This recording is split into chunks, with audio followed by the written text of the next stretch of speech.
We are live. Welcome to the RedBlue Pod number 36. And this week we got a lot going on. Sadly, DC is very occupied this week. He could not make it. I think your mic went off. What? My mic run off? Technical issues already.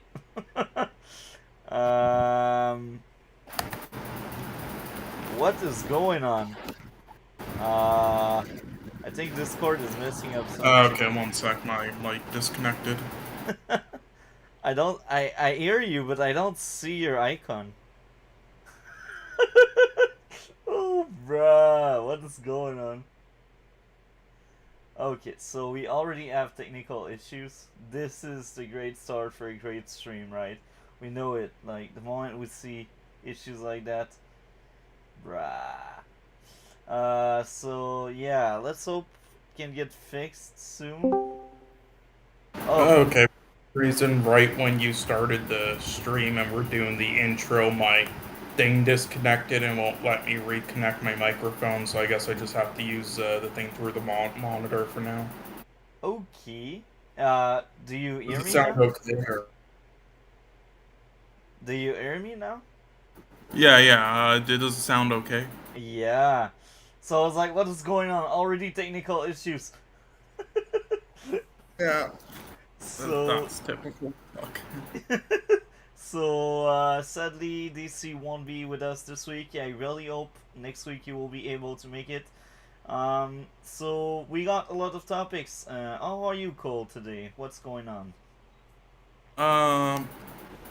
Yeah, I mean, I'll be honest, I had a shitty day, the last 3 days, honestly. Oh my, this is sad.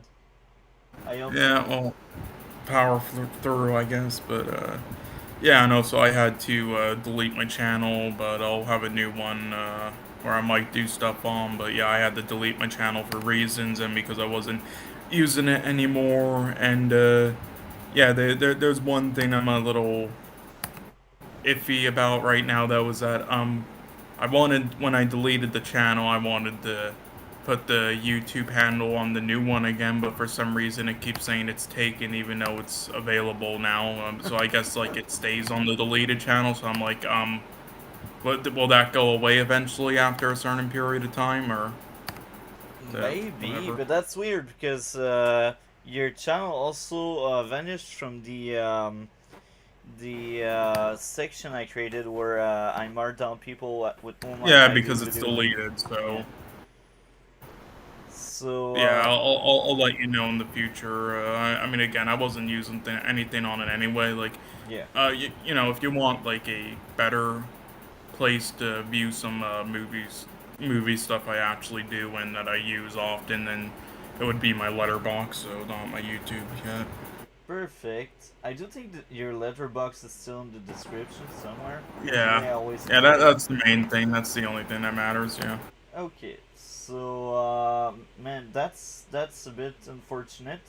So yeah, I hope the next few days will be better because it's always bad. 2023, I feel like so far it's been really, really bad for many people, and it's sad. Yeah. So Yeah, I've actually gotten to the point where I've been drinking a lot to fucking ease the pain because it's been that bad. yeah, I feel you, man. Me too. I drink a lot, but on my weekends. With that being said, man, I hope this discussion we will have tonight will make you a bit better. I really hope that's what it does. I know it does that to me when I feel down and we got the podcast. Everything goes better after. I don't know about you. Yeah. But yeah. Yeah. Sometimes, but usually, yeah. And I mean, probably not gonna talk as much this stream, which is a good thing though, because we probably should go through each topic. You know, not as long because we have a lot for this time. But yeah, because didn't write down any notes this time. But yep, that's fine. Which one did you want to start off first? Elseworlds, because this one is the further away in my memory. Now I will also say that it goes back Uh, to my bad time management. I wasn't able to see Living because a lot is going on for me as well. Just got a new job.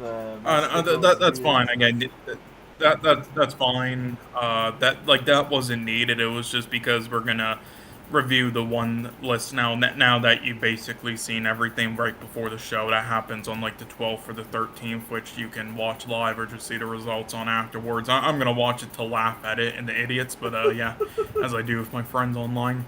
And then, so yeah, I was just like, if you wanted to watch it on Tuesday, that were, the day after the stream, then Yeah, you can. It will count for the yeah. other next week's stream topics, and we'll review it that day. It was just an option though, so right before we review the thing again, you can have an opinion on that film, but that's fine. I can say now that probably wouldn't have been your pick to win in any of the two things it was in anyway, so it's fine. Okay, that's But good yeah, to know. We so will add it else, to elsewhere. the list of topic for next week anyway. So Yeah, again, that it'll could be be on next totally. week's things as one of the three.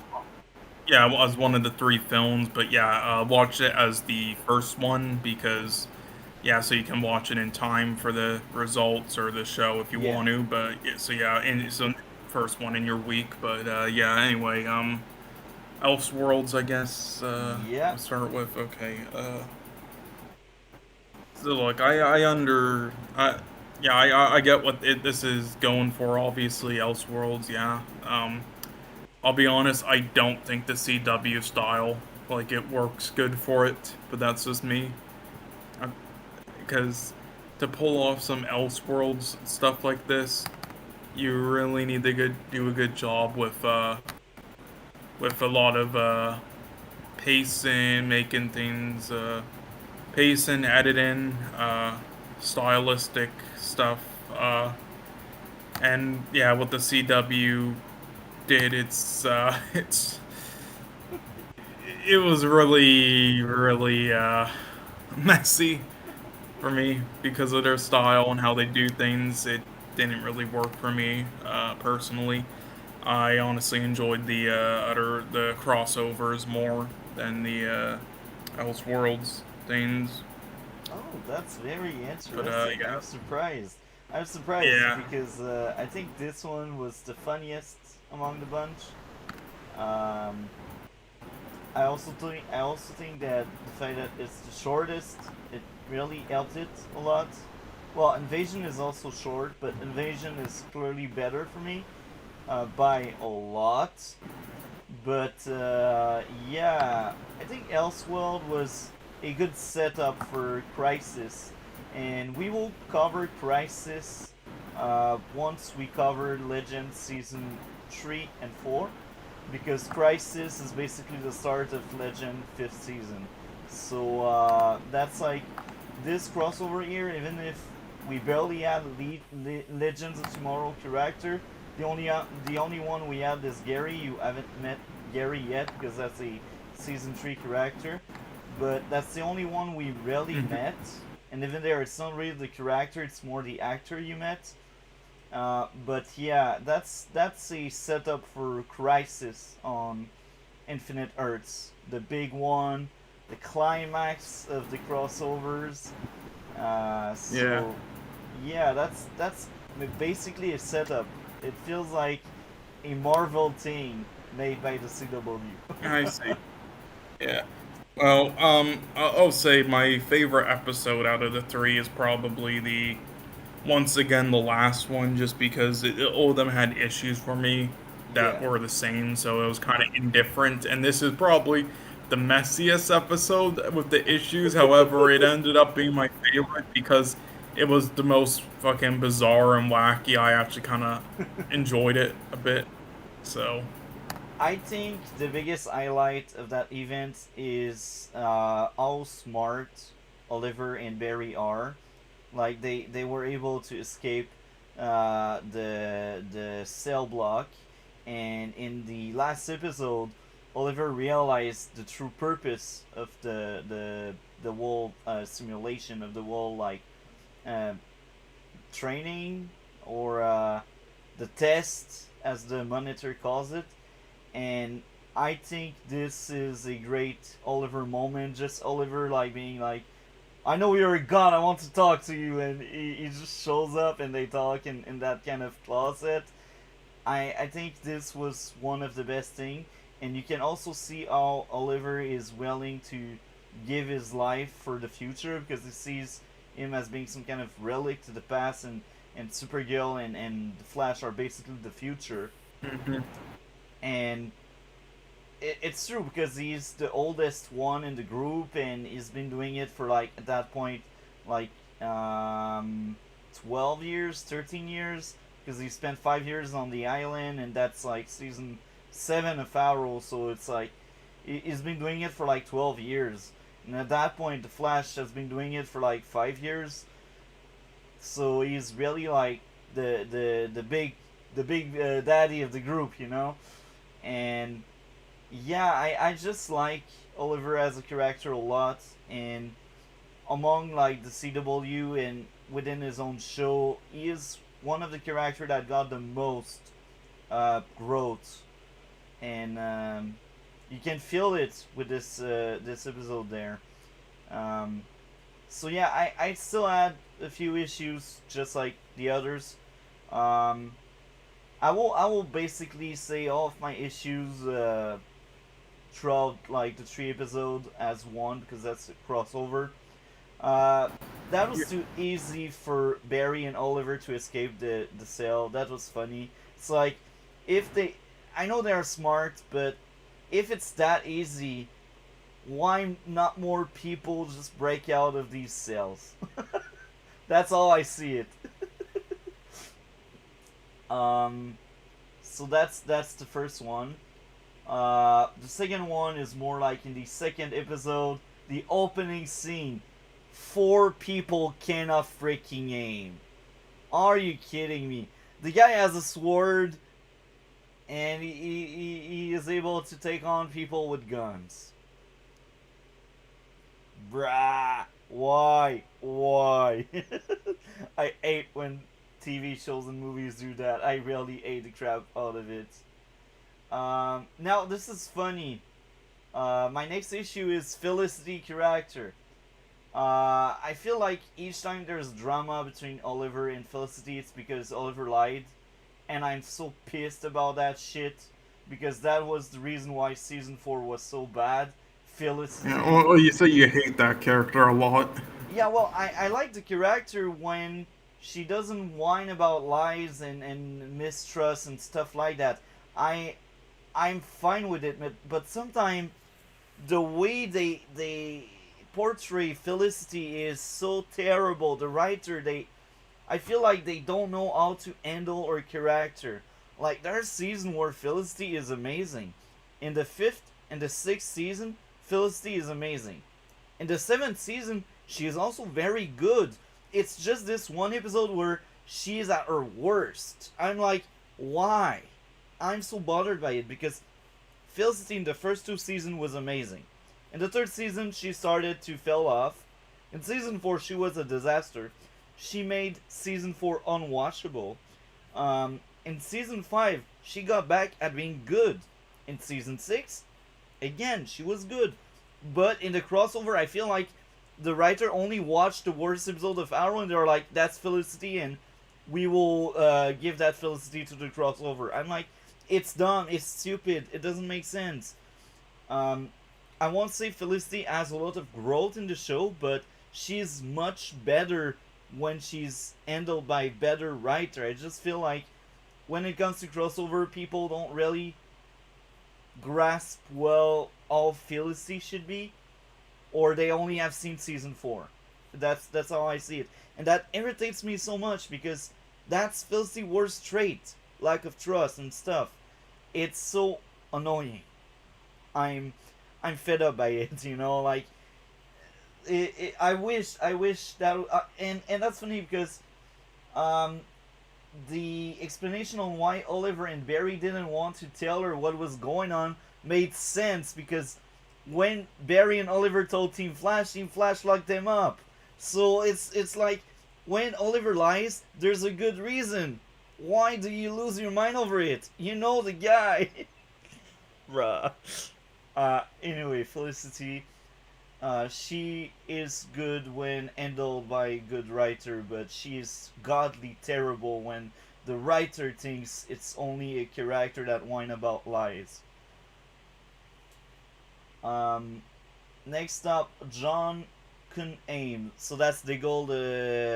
Oliver's bodyguard. Um, I can't remember when he wasn't able to aim. Maybe that was like in the big prison where everything was going nuts. I can't remember. Okay. Part three. I liked part three a lot, but I still had two issues, and this is very funny. This is all about dialogue. Weird dialogue and insert from writers. I can't really remember when exactly the insert happened, but yeah, that was my issues with the third part. So, did you like any of the things in Elseworld or not really? Since you said it was the weakest. Again, I like some things here and there, but yeah, I have a lot of issues with it as well. I just think the editing, pacing was a little off. I did not really. Okay, the action, some of the action scenes were good. Other action scenes were pretty messy. Yeah, camera work definitely messy. Some of the shot decision was it was odd. And the main thing I kind of wanted was like I wanted to see some good like character dialogue discussions, and for half of that I got that. It was kind of interesting, and I liked the first episode sort of with that, but the for the most part though I wasn't a huge fan of that either for most of it. Yeah, I like some things here and there, like, and nothing specifically. Like, I just like certain like elements that I mostly didn't like in this episode. There were other parts in these episodes with those elements I did like, and I didn't think the episodes were like terrible or anything. So yeah, overall, I don't hate it. I don't mind it. I just don't think they were good. I think definitely a lot of issues with them. Again, nothing specific pops up in my head to say, but yeah. So there was a couple things I was trying to think of, but I kind of forgot at this point. My memory's a bit foggy with these episodes now. I think it had to do with like the villain or something. Deegan or Monitor? I think in like the second or third episode, in like the beginning. Oh, Black Superman. Yeah, I was just wondering, what did you think? Well, that was Deegan, and sorry about that. And Yeah, what did you think of him in this episode? I thought he was weird. But, Yeah, that's why I asked. I did too. It was a little weird. but I will say this: even if he was weird, uh, he seemed, even in past episode, out of touch, like in the classroom and stuff. So even if he feels weird, some nerds sometimes they could act out of touch the way Black Superman does in in that third episode, because he is just weird naturally, you know, and you just give him that kind of big powers. It's like, okay, you turn weird, even more weird, you know. That's the kind of stuff I'm thinking about, but um, the villain himself wasn't that amazing. I think the Monitor was much more interesting than Negan, and yeah, Negan, I feel like is just like a kid playing with a bazooka. Like, he doesn't have like he looks old and stuff, but mentally he's probably not. Like, he's like a child, you know. And sometimes some people that are weird socially can be that way, you know. Like, he's not necessarily low IQ. He looks smart, but he is childish. He's like cringe by nature, you know. Do you know where I'm getting at? Yeah, basically.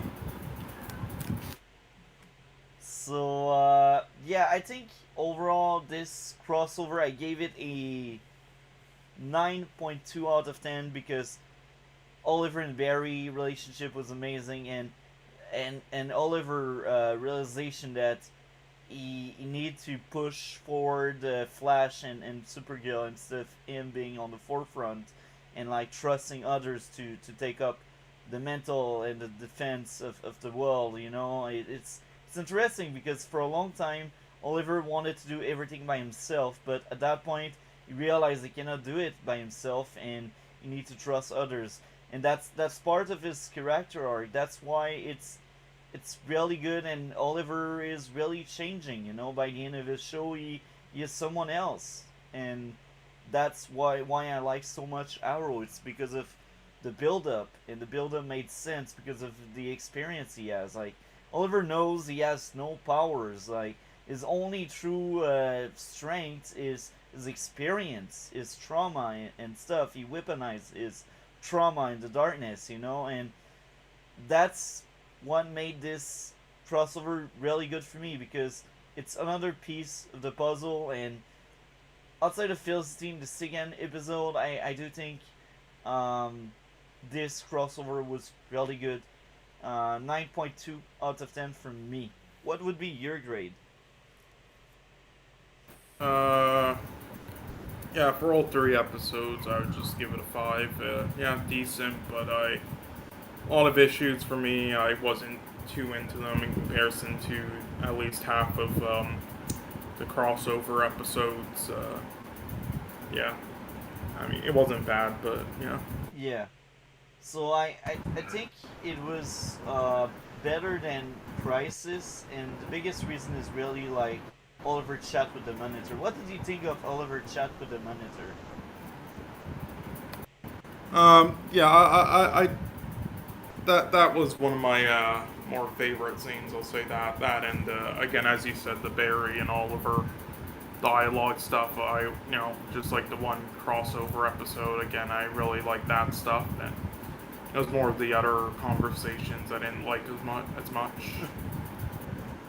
And that's also interesting because the Alex and Supergirl stuff in the third episode, only someone that has watched Supergirl will kind of connect to it. So I knew you wouldn't mind it. You wouldn't be like, oh, I liked it because you didn't watch the show, so you could not get everything they basically said. And Yeah. uh, Yeah, again, yeah, if we start running low on these shows, we could watch that eventually. But yeah. yeah, we will watch all of the Arrowverse eventually, but everything has a time, right? And we heard that James Gunn is planning on making a Supergirl movie in his movie slate. So I'm like, maybe we will start covering Supergirl at that point, you know, Nice. to draw some parallels. So yeah, I enjoyed what Elseworld wanted to say, and this is very interesting because at that point that's Arrow's seventh season, and by the end of Arrow's seventh season, the actor Stephen Amell asked the showrunner if they could pull the plug and the show like on a high note, because the seventh season, the start of it was amazing.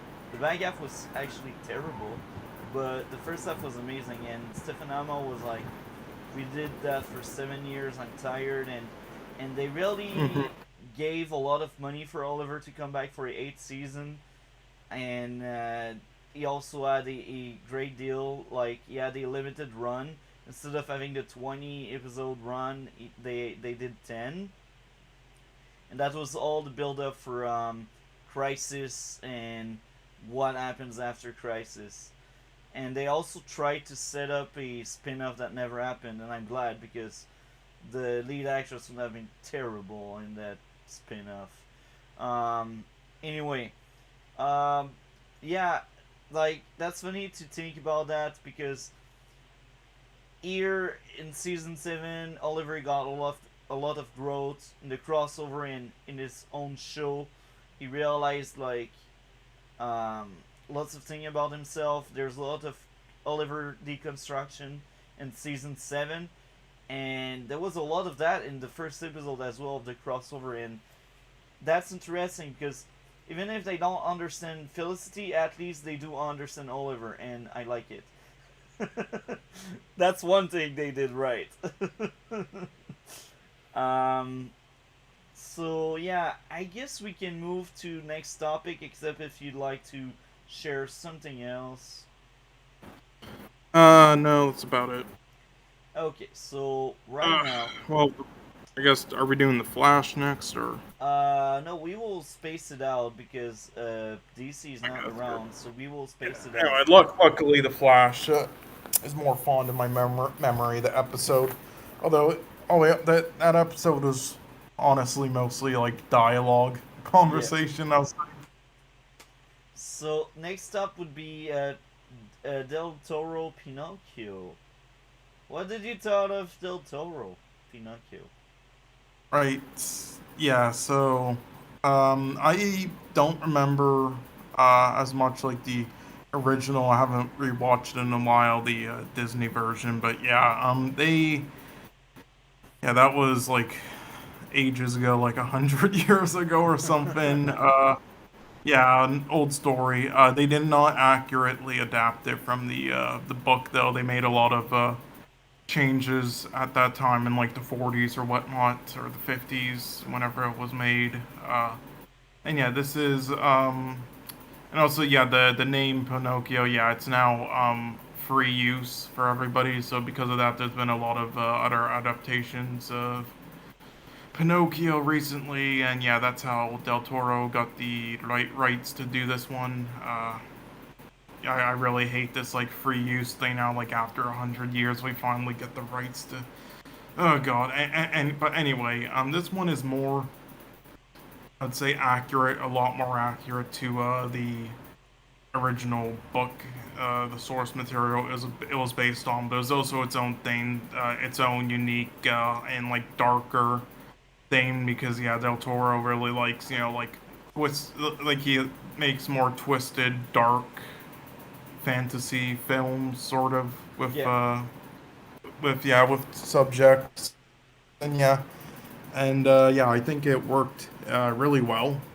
Yeah, the music was great, especially th- there were some issues with like the auto tune in the songs, but the actual songs and music itself was great. I really love the subject of it. Him doing the like having it in like yeah, fascist Italy. I thought that was really creative. And yeah, the animation was of course great. They spent like 10 years working on it. Yeah, the voice acting all around was great by everyone in the cast. Pretty heartfelt story. Yeah, pretty damn dark. Again, not a kids movie. Fucking Oscars, stupid idiots. Yeah, he's the favorite to win out of these 3 to 5 films in this category, and he's been going around at like every other award show he's been winning at, like the BAFTAs and the Golden Globes, saying like, yeah, this isn't a genre for films. Go fuck yourselves. But it's Fucking sad. respect animations. It's sad. I think this movie was amazing. This movie Yeah, was actually much better than many live action we covered.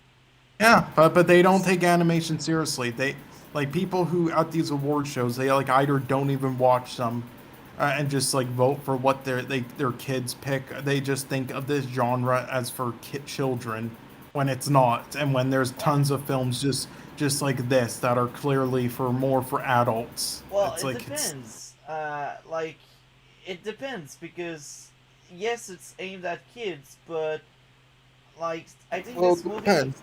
this movie is family friendly in a way where kids can enjoy it. Maybe not as much Yeah, as it is. us. Like, yeah, he made it so yeah, kids can enjoy it as well and watch it, Yeah. and with some explaining, and but yeah, it's mainly for adults. So he Yeah. said, but yeah, kids can watch it as well. Yeah, that ending was fantastic. But yeah, like again, they just think of every animation film is just fucking for children, even though that's not the case at all. And Yeah. there's many films and ones that get nominated that are completely for adults. And God, every fucking year, it's like when they have the people present in the category, they're just like, it's like they keep considerate for children. Oh, great films for children. I remember when I was a kid, I watched that. Oh, yeah. Like, Wow. it's so cringe.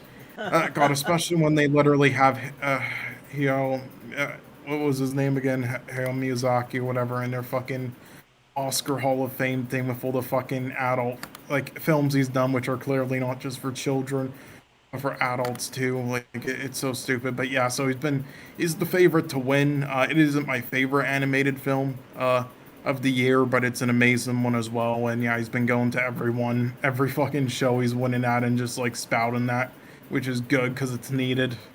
Like Jesus Christ. But anyway, yeah, yeah, I really liked the film, and I really liked the changes, and yeah, Disney made a fucking live action remake in the same year, and it was fucking dog shit. It was dog shit. Oh my god! So watching this after in theaters was great. So I will say that before we dive deep into Del Toro Pinocchio, I usually complain about musical, but here I won't say I liked it, but I can't take away points for that. Taking away points for that would be as stupid as saying I hate romance in a romance movie or I hate action in action movie. So what I mean by there is it's like you said it's a kid movie even if it can please adult as well. At its core it's animation and they're musical like and these musical I don't think they are aimed at adult necessarily. They are made like to appeal more to kids because usually that's what musical do. They tend to appeal more to kids, you know. Yeah, well, yeah, it depends. I mean, there's stuff like there's a lot of musicals for adults as well, Yeah, but usually these especially are that live action. That's yeah, the thing. yeah. I mean, again, it's 50. It's really 50-50. And again, like yeah, with musicals, same thing with animation. But yeah, at the end of the day, it's not like cemented like this genre is mainly for adults. This genre is made mainly for kids. It's like Yeah. it's all random assortion, and to give that label to like some artistic genres like animation is just disgusting to me. But yeah, and for musicals, yeah. But yeah, also, yeah, that is like in the past I used to find musicals annoying too. I no longer do, and I got more into music, so I started appreciating it more as long as it was done right. Like if a musical isn't done right, I it makes me want to rip my fucking hair out. It is so annoying, and I can't get through it. But as long as it's done right and the songs are fantastic, like The Lion King or The Little Mermaid, then I don't have an issue with it. So yeah, I think this was done right here, but again, there were some issues with like the auto tune and Yeah. pitch thing. But yeah, that's about it. Just a minor thing there. So now let's move on to the deeper talk about it. What would be your issues outside of autotune and some of the songs? Uh, damn, God, what was yeah, there was, one, yeah, I'll say there was, some inaccuracies with, some of the time thing in the film.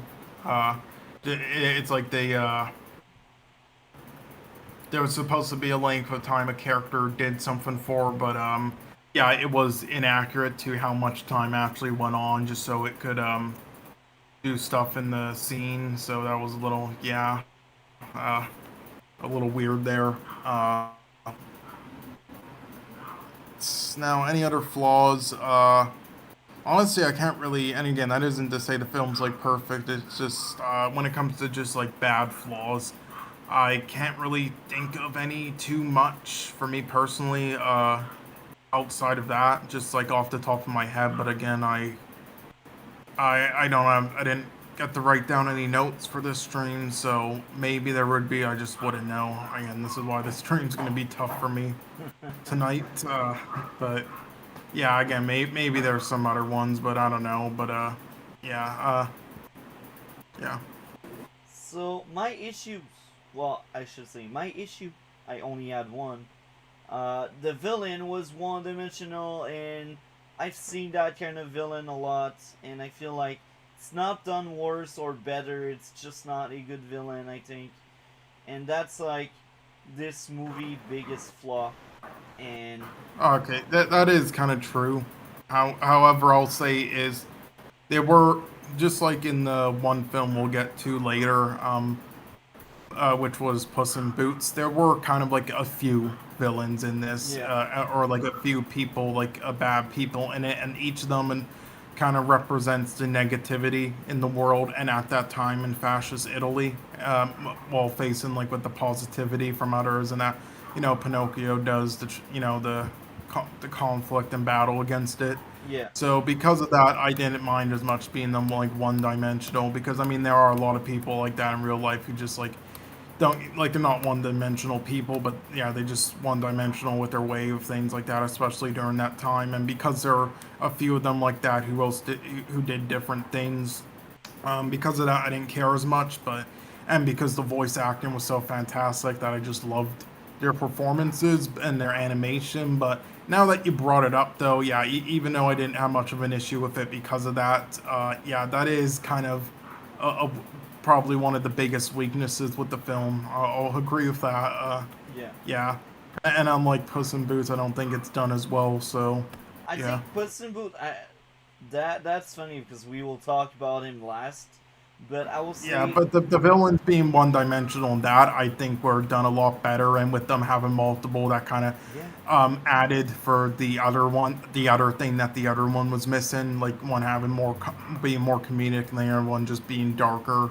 So yeah, I think it was better in that one, because the and three in this one were still kind of similar to each other. The three bad people in this film. yeah, and that's interesting because Puss in Boots, one of the villain is more of a theme of the movie than really like a full fledged villain. You know, like Yeah, not we true. will Yeah. we will talk about that one once we get into it. But I think it's interesting to tackle one of your villain the way Puss in Boots did. Even if it's not the greatest villain of all, like the way it's used, like the fact that that villain is the team is interesting. So yeah, I think we can move on to what really went well with Del Toro Pinocchio, because I do think there's a lot of good stuff in it. What would you like to share first?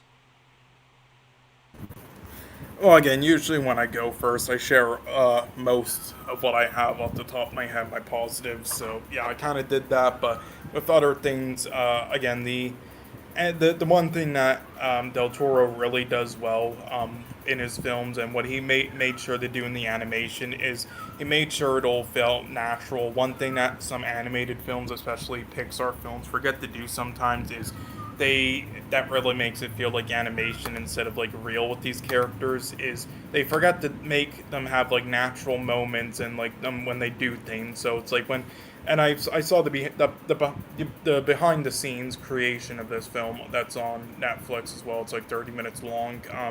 Yeah, I watched that and it does a good job explaining it. But yeah, he has like for example near the beginning with his one son character, when he died, like he had him like like when he opened the door and shut it, he didn't shut it properly, and he went back to shut it properly, and he like had characters like drop things and stuff and pick them up again. Like he made sure that they had like natural movement, did things, and made sure they didn't just like do everything perfectly. Like it actually felt like actual, real characters in the film.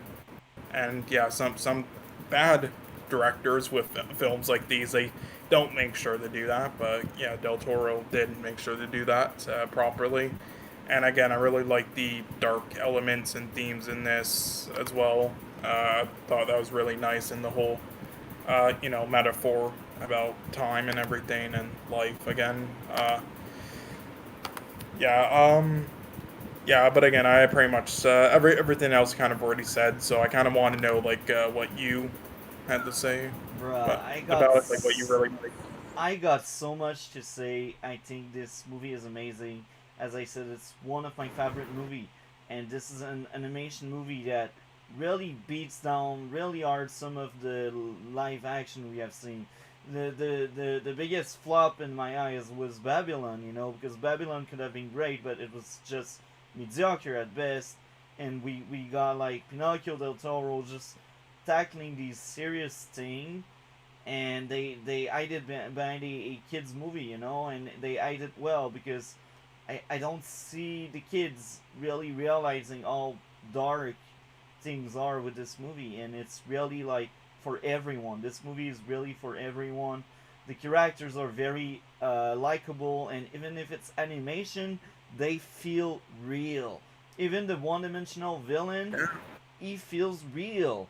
The grandfather was amazing, and how he treats his first son, and how at first when the puppet comes into life, he's in denial. He's like, "You're not my son," and that's his way of coping with the tragedy of losing his son.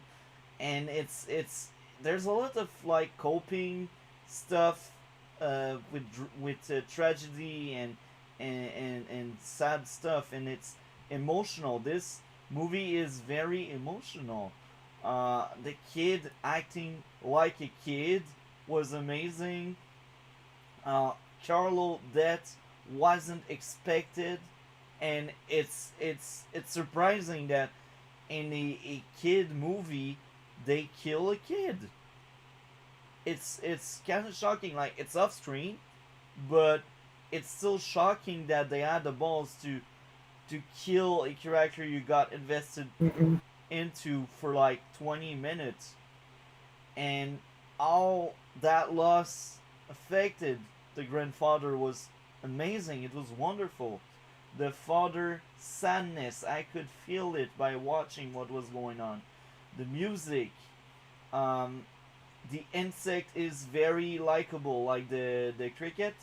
Man, it was amazing. The creature that gave Yeah. a life to Pinocchio. Uh, that's a very likable creature. Pinocchio is very likable. It's very funny. Yeah. The church And scene was hilarious, man. There are many yeah, and moments. especially after that, like, hey, why do they like them and not me? It's like he's made out of wood too. Yeah, Like all that's what a kid would say, because kids don't always understand everything. yeah, and Sometimes, again the design there of like the afterlife character and like a life and death that was fantastic. I really like that. yeah.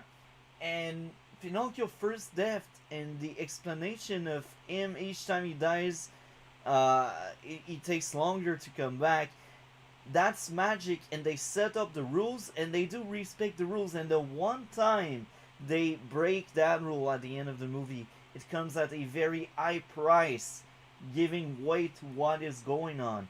And this is a good way to make you invested, and it's just very smart.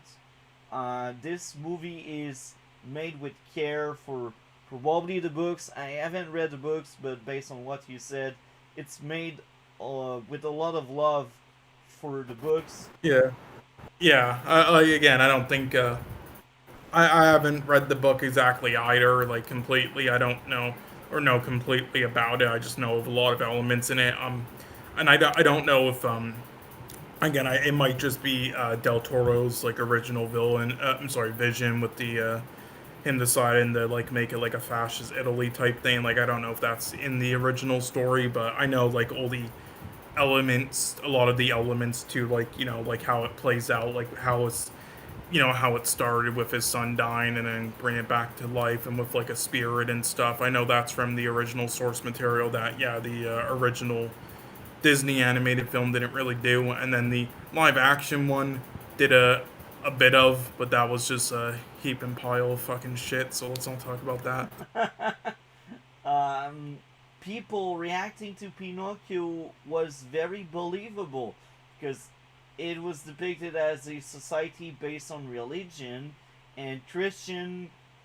A lot of times in history, when they didn't understand something, they would say it's the devil's work, it's Satan, it's demons, because that was easier for Christian to just say it's the devil work. and it's very believable, you know, and I think it's amazing because religion sometimes is not well depicted, but here I do think it was well depicted. Um, them drinking near the fire and then Pinocchio foot getting burned was hilarious. I thought it was very funny. The night scene with the cricket telling Pinocchio what happened. It was emotional. So I think I refer to when cricket said Pinocchio is like a reincarnation in some ways of the grandfather son, you know? I think that's what I Yeah. refer to. Yeah, it was a little bit. Yeah, Uh, Pinocchio, very likable.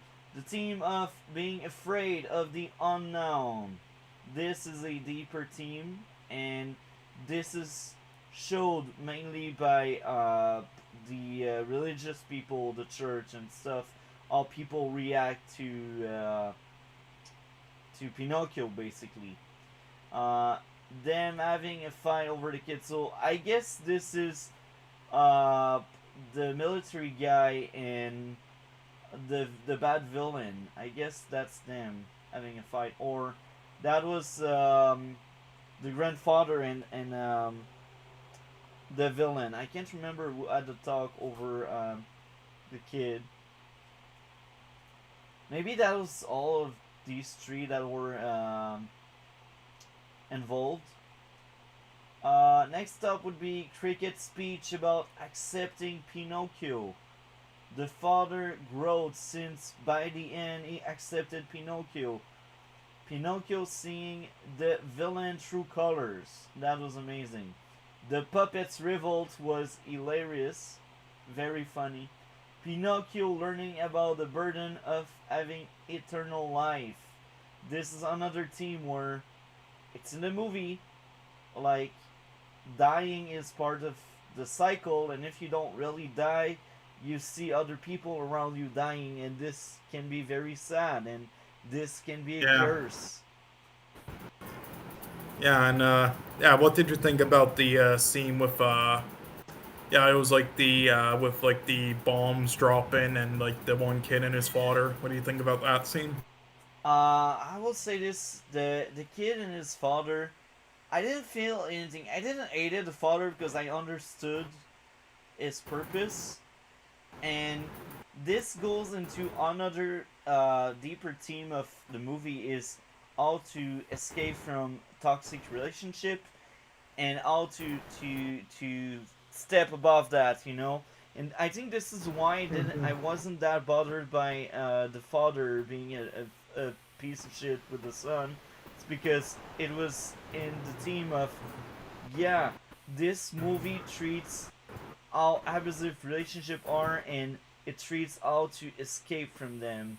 Like Yeah, stand up. yeah, and again, I consider that as another like villain type character in this. Yeah, Again, I would say there's like three specifically that all kind of like represent a piece of toxicity and negativity during this time. And yeah, with Pinocchio, just like always trying to be positive throughout it. yeah. I will say this: if one of the team wasn't escaping from abusive relationship, I wouldn't like the father, but I gave him a pass because I understood the purpose of the father character, and he filled his purpose right, and that team is good, and it's not like in the middle of nowhere. It's not like random. It's really thought. These characters are really thought through, and they work well. Even if I said the biggest villain was one dimensional, the father was also one dimensional. But the big difference between both of them is there's less focus on the father, and the father brought to light one of the themes of the movie. Now we can't say the same for the other villain because he's also very abusive, but the big difference is Yeah. the Well, I mean, focus. there were some themes in that one, about like kind of again greed and being used and many other things. But yeah, Now, um, Next up would be funny again. I did laugh a lot throughout the movie, and this is why I think it can work well with kids as well, even if they will not understand everything in the movie without some help. They will enjoy the trip because it's a funny movie, and it has a kid as Yeah. one of the main characters. Um, Pinocchio learning about parenting. That was very meaningful, and I have seen many kids. I have a very big family. I have seen lots of kids, so when I see him learning about that, I could see one of my cousin learning the same kind of stuff with different life experience, you know, and that felt real. Even if it's animation, that felt real. That went dark when the father asked the son to shoot Pinocchio.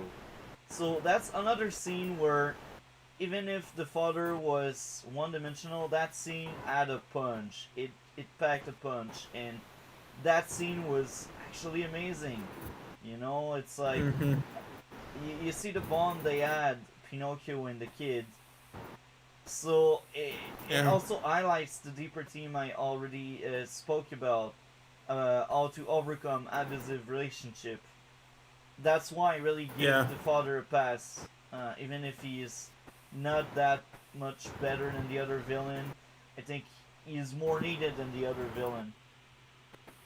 Yeah, and then Pinocchio, also again it talks about themes as well about like doing what was again, yeah, like not just like listening to what people tell you, like trying to force you to have to do what you want to. Like again, yeah, there's tons of that throughout the film. I mean, this time, like again with that, and also with yeah, the father character, of Pinocchio as well, trying to get him to do things instead of what he wants, and then also being in fascist Italy, yeah, like there was many lines like, yeah, he's quite an independent thinker. It's not good. No, it's like I love those lines. yeah. It's great lines. It's very clever. It's very smart. Uh, Now next up would be um, Pinocchio lies to extend his nose. Pinocchio emotional depth is kind of sacrificed because he really wanted to save his people. The cricket speech and the cricket self-sacrifice on his wish to save Pinocchio. That was growth from the cricket because at first the cricket doesn't really want to be involved, but he gets involved because he feels he will get something in the end. But in the end, he realized that something is meaningless. It doesn't have any meaning if nobody really care or likes him. So the cricket decided to sacrifice his wish to save Pinocchio. That was poetic. That was emotional. That was great character growth. I just wish sometime other movies would do that. You know, like They're too afraid. we spend time with these characters. Don't let them remain the same as when they first started. Let them What do you change. mean? Listen, She-Hulk had great character growth, all right? Yeah, sure. She learned that she can deny reality. Yeah. Oh my. And then they say kids shows are for kids, you know. It's like depends which one. Anyway, I think the movie had a perfect ending. Perfect ending. I don't see any other Same. ending. What did you thought of the ending? Yeah, again, it was perfect. Yeah, wouldn't have it any other way. Definitely hit the nail there perfectly. Perfect. So, what would be your grade for the movie? Uh, this would be around an 8.5 or 9. Yeah, really loved it. I gave this movie a 9.7 out of 10, and I think it's probably the best or my favorite 9.7 I've given so far. I say that a lot, but it's freaking true. We see so many really good movie, and when I give 9.7 to something, it means I really liked it a lot, and I think in the future I see myself rewatching that movie because that movie is amazing. Like if I ever have kids, they will see this movie. Uh, it's just a really good movie. That's it. Yeah.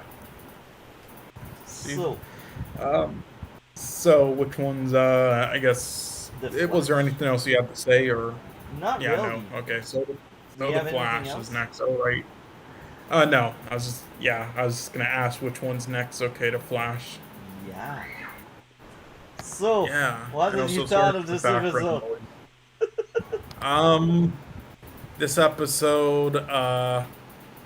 Yeah. It made me not have much hope for this season at all. Left. Yeah. I really don't like this character at all. This villain character. It's just. But I will say Uh, this: there's only one more episode with Red Dead, because they will make another storyline in the back half. But man, that's a rough season even for me.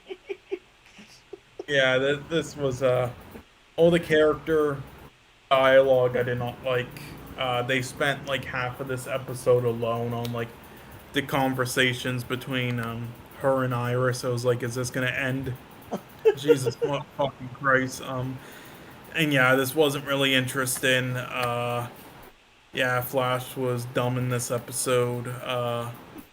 Yeah, this was just enough, and this was a bunch of exposition, just dialogue, and it was just boring and had nothing to it, and the dialogue wasn't good, and that's pretty much the whole episode. So the whole episode was just, yeah, I don't even know what to call it. It's just a nothing burger. This episode, I really don't understand like what they're going for here, but yeah, this is this this episode, bro, it showed me why I really don't like Eric Wallace as a showrunner.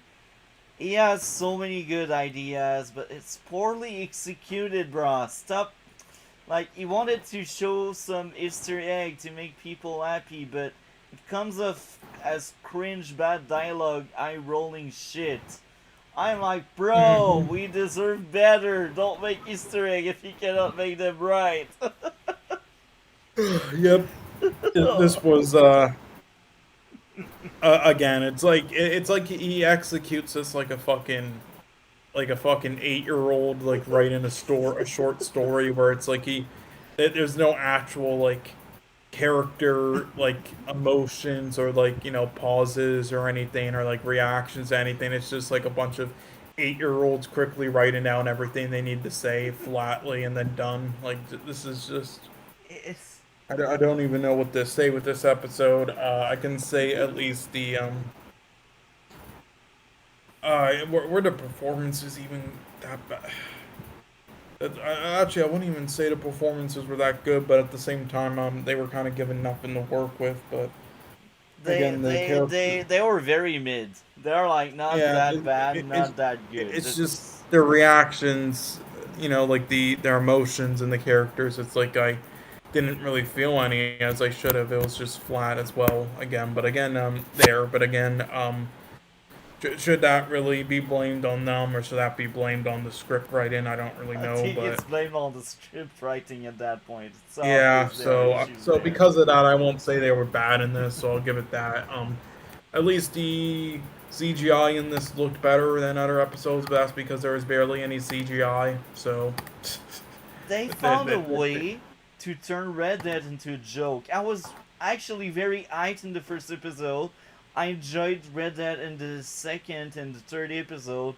But this week, bruh, they just like character assassinated the villain. and last week, Oh yeah, last week in the end, right? Most of the yeah, episodes she was doing great until that terrible Batman. you know what other film did that, guys? You know what other film just took a line from a fucking other film like that, like a character, and said it like that, yeah, and that didn't do it as a shitty joke? What? Morbius. Really? You copied from Morbius. That's how bad you are. I haven't seen Morbius, so I didn't know that. But oh, wow! Well, we Yeah. will Oh, and actually She-Hulk cover too. Morbius eventually, just to laugh at it Yeah, and roast She-Hulk it. did that as well. I can remember that. Fuck.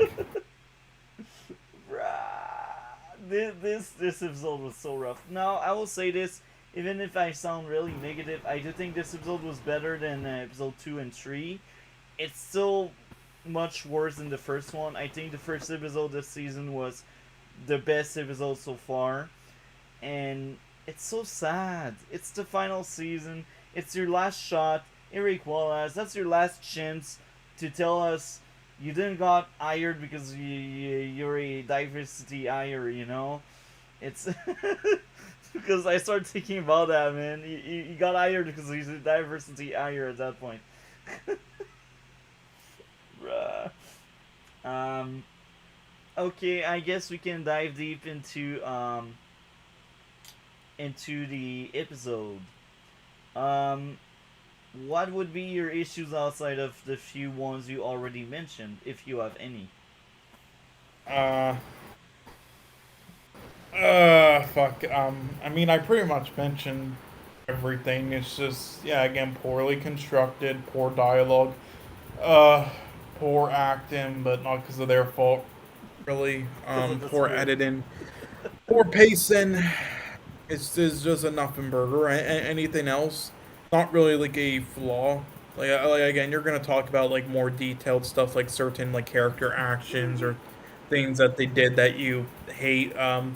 Unless it's something I'm more passionate about, I don't really do that. But yeah, but we'll hear a lot of that, I guess. But for anything, like aspects wise like that, yeah, pretty much that everything else that I haven't listed off still isn't good, but it's not terrible. But the only reason why is because there's like nothing to it. It's just a nothing burger. It's just there.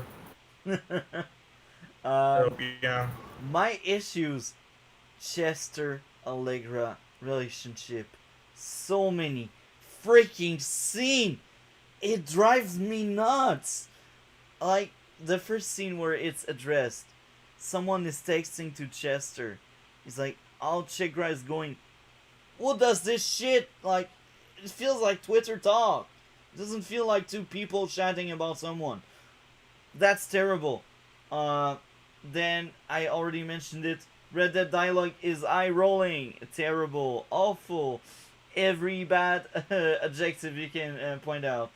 Uh, at the end of the episode, we get another freaking Allegra Chester. Each time I see them speaking about their love relationship, will they one day, I want to smash my screen. I want to turn off the episode. I hate Allegra as a character. Chester is actually really good. He is just ruined by this stupid relationship that doesn't make any sense. I hate this shit. Bruh, I hate it. I hate it so much. Allegra was the worst part of season 8, and she is the worst part of season 9. She is so bad. Like, season 7 Hmm. had a lot of sins. It was really bad, but everything was bad. Not just Allegra. Allegra is just godly awful. She's not needed. Kill her up. Get rid of her. Please, everyone, Eric Wallace, kill her up. Oh my. Now, another issue. Barry helping Wilder. Now, my issue has several floor or level to it. The first level is Barry feels really stupid or seems really stupid to help out the villain, because if you help out the villain, what tells you it won't be worse after that? That's the first thing. The second thing, something very similar happened in the second season. The second season was my favorite season. It was amazing. But I do think at the end of the season, they missed the mark in many places, including when Barry decided to help out Zoom, the villain at that point. And this is funny because he lost his powers, and everything got worse. Zoom decided to take over that Earth because now Barry was disabled, and Barry was powerless. So it's like sometimes you tell us Barry changed and he had a bit of growth, but that kind of scene where he just says, "Okay, I will help you out to save Iris," it it feels off. It's like he didn't learn from Zoom.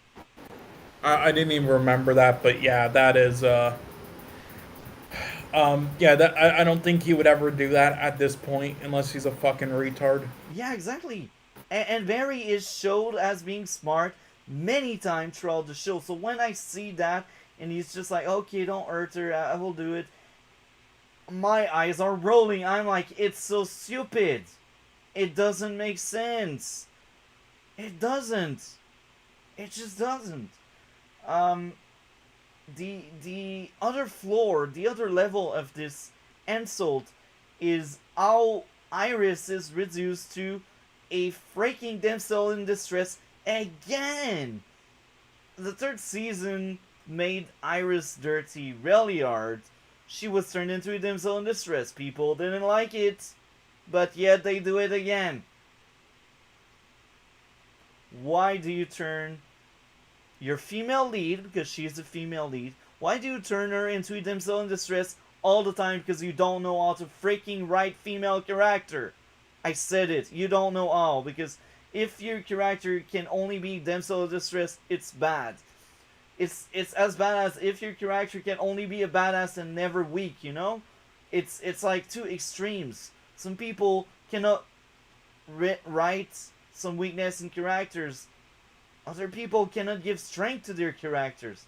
And this is all I feel with Iris. And it's sad because I like Iris a lot in the first two seasons. The first two seasons, Iris was amazing. Then she got worse every season. She somewhat came back in the sixth season until she became the damsel in distress again. The moment they improve her, they make her backtrack again. Amazing. Amazing. It's so sad, man. I really want to enjoy Iris. I really want to, but they make it so hard for me to like Iris with the kind of stupid material they are giving her. It bothers me so much. My Big Rant is out. Yeah, I think I mentioned enough issues there. And it's a bit sad because a lot of scenes that happen in this episode, I didn't care. I didn't like it, I didn't hate it, but I just had apathy. I was watching along, I was like, man, this last season could have been so much better if Eric Wallace wasn't in charge. But he is, and this is what we get. Now, I will say this very conclusion on Red Dead was interesting. So, he is smart when the plot wants him to be smart and to understand what's going on. But then they turn him into a stupid goofball when the plot wants him to be stupid. Ryan's backstory was interesting, and the fact that she lied and she is a manipulative bitch was interesting. Now I am really wondering where is our true Ryan Wilder. I'm wondering what's going on with her. Now I will say this: it's Red Dead. Nobody died yet. It's like, bruh, no, it doesn't work for me. It doesn't. Don't call a character Red Dead if that person doesn't kill. Zoom was a threat because he killed many people. Zoom was the best villain because he had the highest body count as people he killed. Why can't we get that? Because Eric Wallace doesn't want us to think Red Dead is a villain. More of a anti-hero or someone sympathetic. Yeah, I mean, he's too afraid to kill off characters. Yeah. But that's funny because he killed off many Wells in season 7.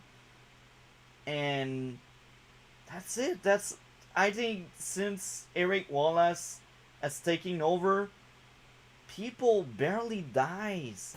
Like the body count is very low since Eric Wallace took over. Like in the first 3 seasons, we had people dying every season. And even in the fourth season, someone died, but that didn't really stick. Actually, many people died in the fourth season, and some did stick. Season 5, nobody died in season 5. The season 5 was just terrible. And then Eric Wallace took over in the 6th season. Nobody died. 7th season, someone died early. 8th season, nobody died. This season, nobody died. It's so sad because you need to take risk. Killing off a character could be amazing. Now, maybe we could consider Caitlyn being dead a death, but we know she's coming back. We just know it. Yeah. Iris and Reinwalder's scene I thought was fine on my end. Barry and Chillblain's scene was amazing, where Barry tries to pep talk Blaine and telling, yeah, it's not too late, it's never too late. It felt like the Flash pep talks, and this did plant the seed of Chillblain betraying Red Dead. But there's the thing. That leads to Chillblain's choice. That felt amazing. But there's a but here. It's Eric Wallace. Chillblain will not die, even if the people think he died. Joe's reason to leave Central City made sense. I liked it. Cecile, just go join him. Team Flash doesn't need you. Action sequence, fight choreography. I enjoyed a lot. The rogues fighting each other to save Barry. And they say, oh, Chillblain died. I don't think he died. Let's be honest there. It's freaking Red Dead, and she will just let someone betray her without killing that person. It feels just weird for me. And it's all I have to say about this week. It's such a disappointment. Well, the entire episode was just that character pretty much, and they did nothing with it. Yeah. It's Yeah. It's so sad. Okay, in my notes, I marked down a 7.5. But the more I think about it, the less I want to give that score. I think it's too high. I think I will end up giving 6.5 out of 10. For me, this is a.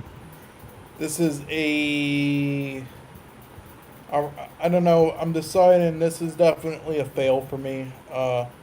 I'm just deciding between if I want to be super harsh and give it like a 2.5 out of 10, or if I should give it more of like a 3 or 3.5, since because it's technically not like poorly made outside of the dialogue in any areas, but that's because there was like nothing to this episode to fuck up in all those areas. So it's like, should I go super harsh on it, or should I give it a 3 or 3.5 instead? I'll give it a 3. As you feel it. Look, if the more we are on this, the better it can be. Because if Eric Wallace ever sees that podcast, I don't think this will ever happen, but let's pretend it can happen. He may learn, like, it's not good. It's just not good, Yeah, well, I'll give it a 3. I'll give it in between.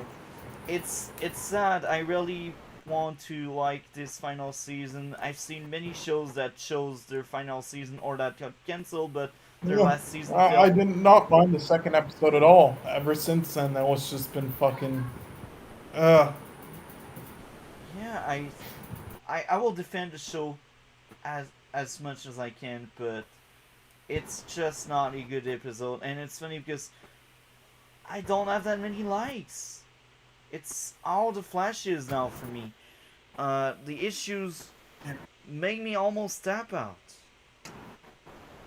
No, Yeah. it's better than She-Hulk for sure. It's much better because nothing is worse than She-Hulk. But Hmm. it's sad to see how Uh, low the Flash can go.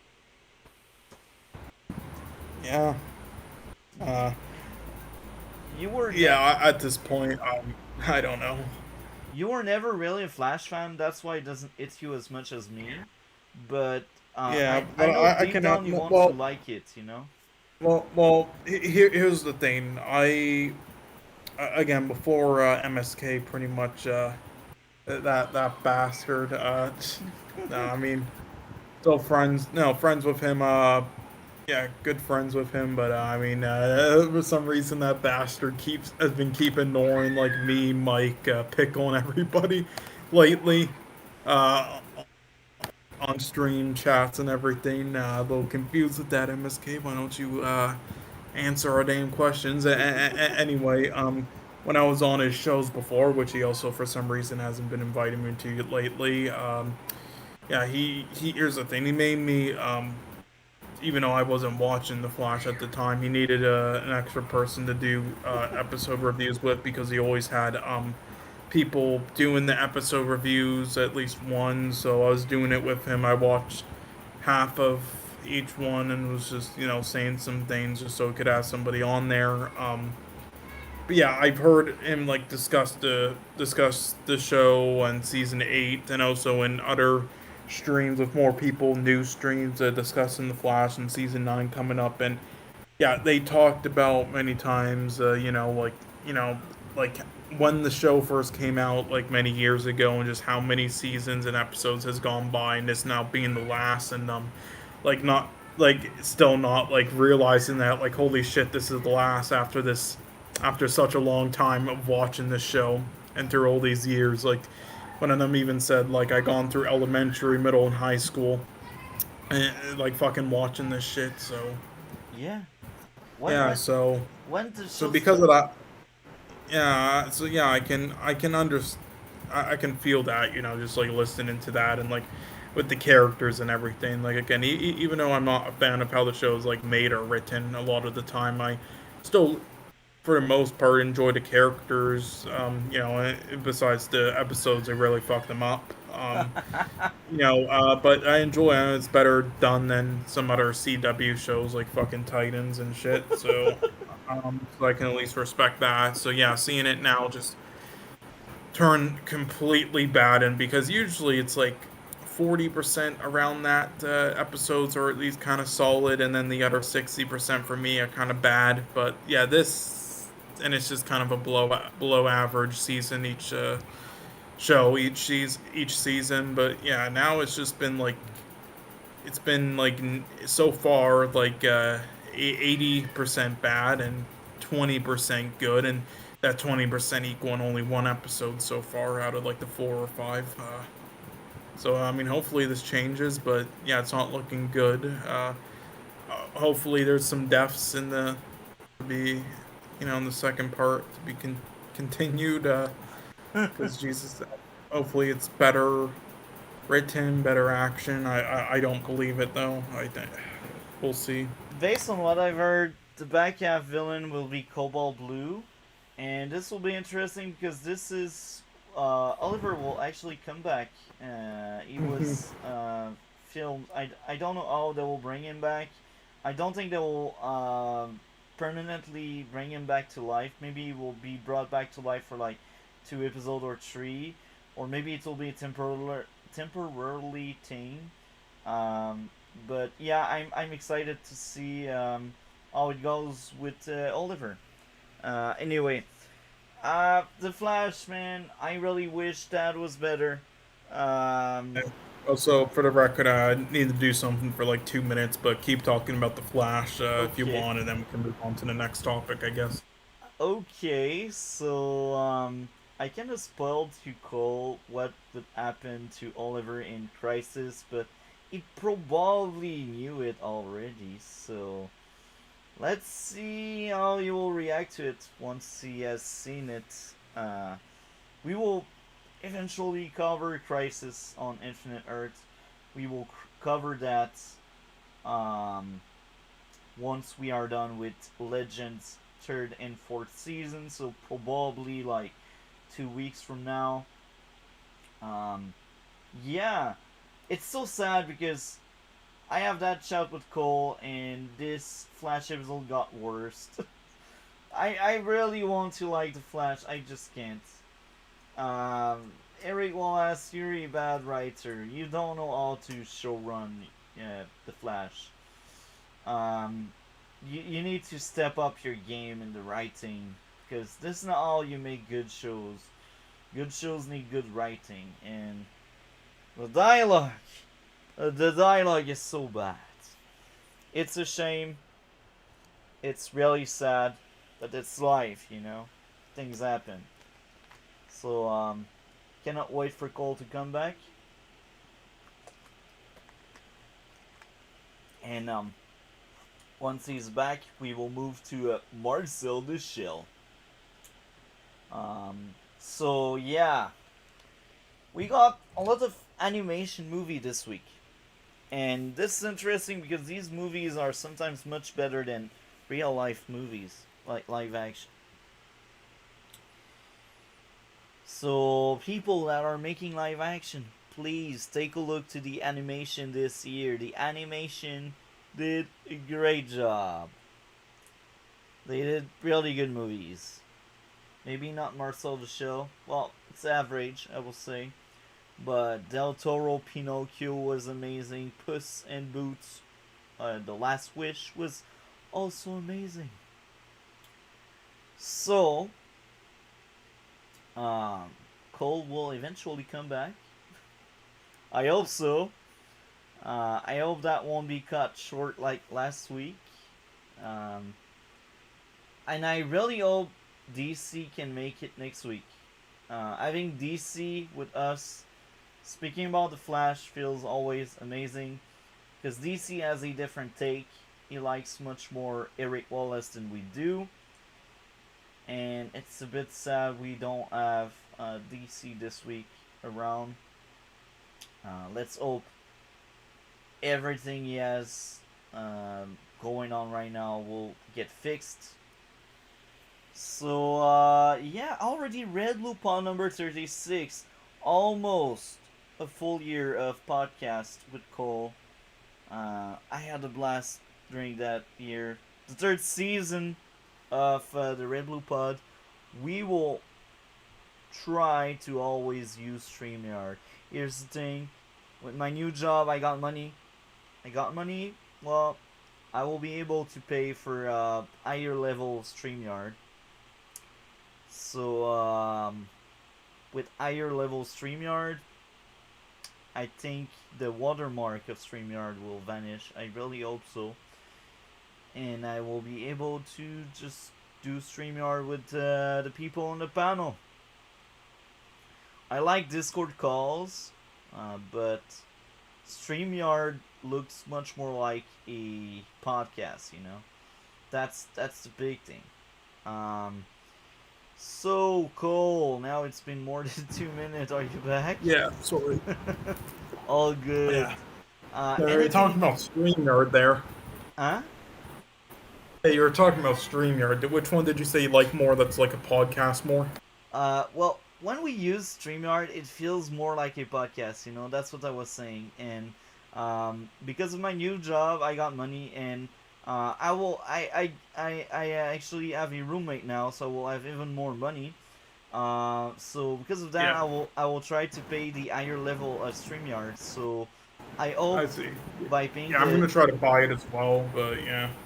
with the higher level, I hope they remove the watermark, because I feel Yeah, like they will, I believe, yeah. And you can that's have good. like you can set up your own like backgrounds and everything. Wow, I will clearly do that, man. Because Yeah. my new job, Yeah, and you man, can have up to 10 people. lots of money. That's amazing.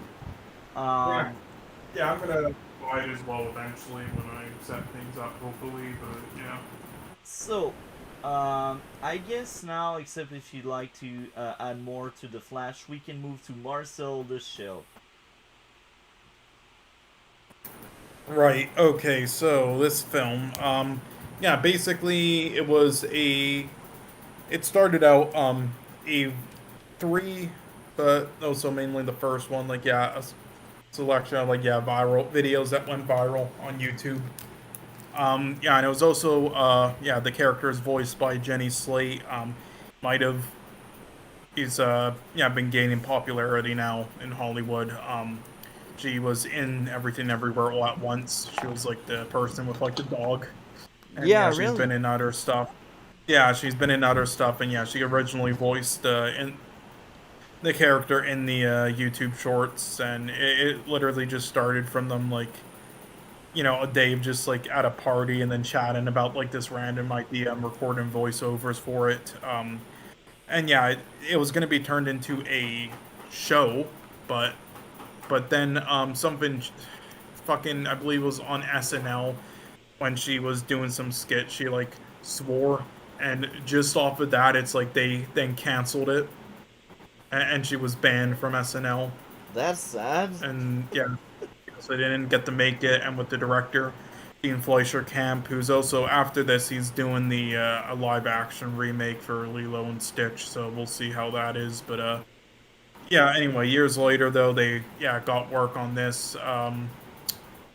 Decided to make this into a film, and yeah, they spent a lot of time with it. They wanted to make sure it was done properly, and the animation, which just like in the Pinocchio animation, spend so much fucking time on. Like there's so many things that like are put into this that you wouldn't even know are animated unless you watch like the behind the scenes for it, like the sofa couches, cushions, like that the characters bounce off of are animated, and that what because they couldn't just have it be regular, or it wouldn't work. It wouldn't get like the effects like they're actually in the world, and they have to like actually build like statues of the like sofas and couches and tables and everything in real life, and then like pick it apart, and then like they basically had to make this film like through an animated or drawn like 3 different times in the sketch room and live action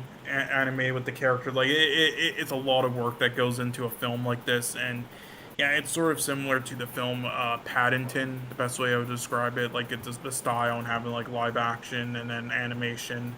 But yeah, yeah, for me, I really enjoyed it. I really thought it was charming. I really liked the comedy and the messages and the voice acting and everything. And yeah, it's also I really like the okay, these fucking dogs are barking. Sorry if you can hear that. That's fine. Anyway, and then you can, but yeah, the use of like the internet was really good. It was one of the better uses of that I've seen in a film. Yeah. Uh, yeah, there was, yeah, what was it again? Yeah, yeah. One of the biggest messages was, yeah, I think like that the film like touches on is just like just being afraid of like change. Yeah. And I think honestly, that kind of reminds me of just like MSK. And like it might sound joking. No, it might sound joking, but It's true. here's the thing: MSK has people have talked about him before. They asked like, why don't you try to get a better job? Why don't you try going out and doing other things instead of just like working all day and doing YouTube? And it's like. And it's like, well, I gotta pay the rent, I gotta do it, and it just sounds like it's like he won't try to like level up Yeah. because he's afraid that if he tries changing or like doing something, it'll be put into a worse situation. And I think in this film, that reminded me of that because yeah, in this film, that's basically kind of like a similar thing. It's like afraid of things getting worse, if try doing something. Yeah. So a lot of people don't do it, and they just stay at that position, which is not good. You need to take risks. You need to go out and do things, and that's something I think this film really touches on well, and a lot of other messages. And yeah, the use of how it's filmed is also really good. Yeah. You muted yourself. It wasn't on purpose. um, I guess it wasn't purpose. Yeah, sorry. Yeah, sorry if I self muted by accident. But yeah, so yeah, I couldn't hear you for a second, but yeah, and the sorry, how the way it was filmed, like again, they made it feel like really authentic. Like again, when a character is like pushing the camera somewhere, it's like they really take their time with it to make sure like it's feels realistic and authentic. And yeah, there was a good jokes that came out of it. But yeah, I really like this film. For me, again, Pinocchio is probably my third favorite animated film of the year, and my third favorite out of the three that we're doing on this podcast. And that isn't to insult it at all. It's an amazing film. It's just, yeah, this year there were three amazing animated films, and I think the other two we're about to cover are the other two, and amazing as well. And I don't know yet if I like this one or Puss in Boots more, but yeah, really love this. So anyway, sorry, you can continue. So yeah, what were you saying? Not much. I was just wondering if you were muted yourself. So Yeah, I didn't say much. Um, I will say this now. This was a rough movie for me. Really rough. um, I guess to make it faster to understand why, I will already get into my issues. Pacing. Pacing. Sometimes joke didn't land for me. I didn't connect with the story or the characters. And at some point I actually placed the movie as a background sound at some point.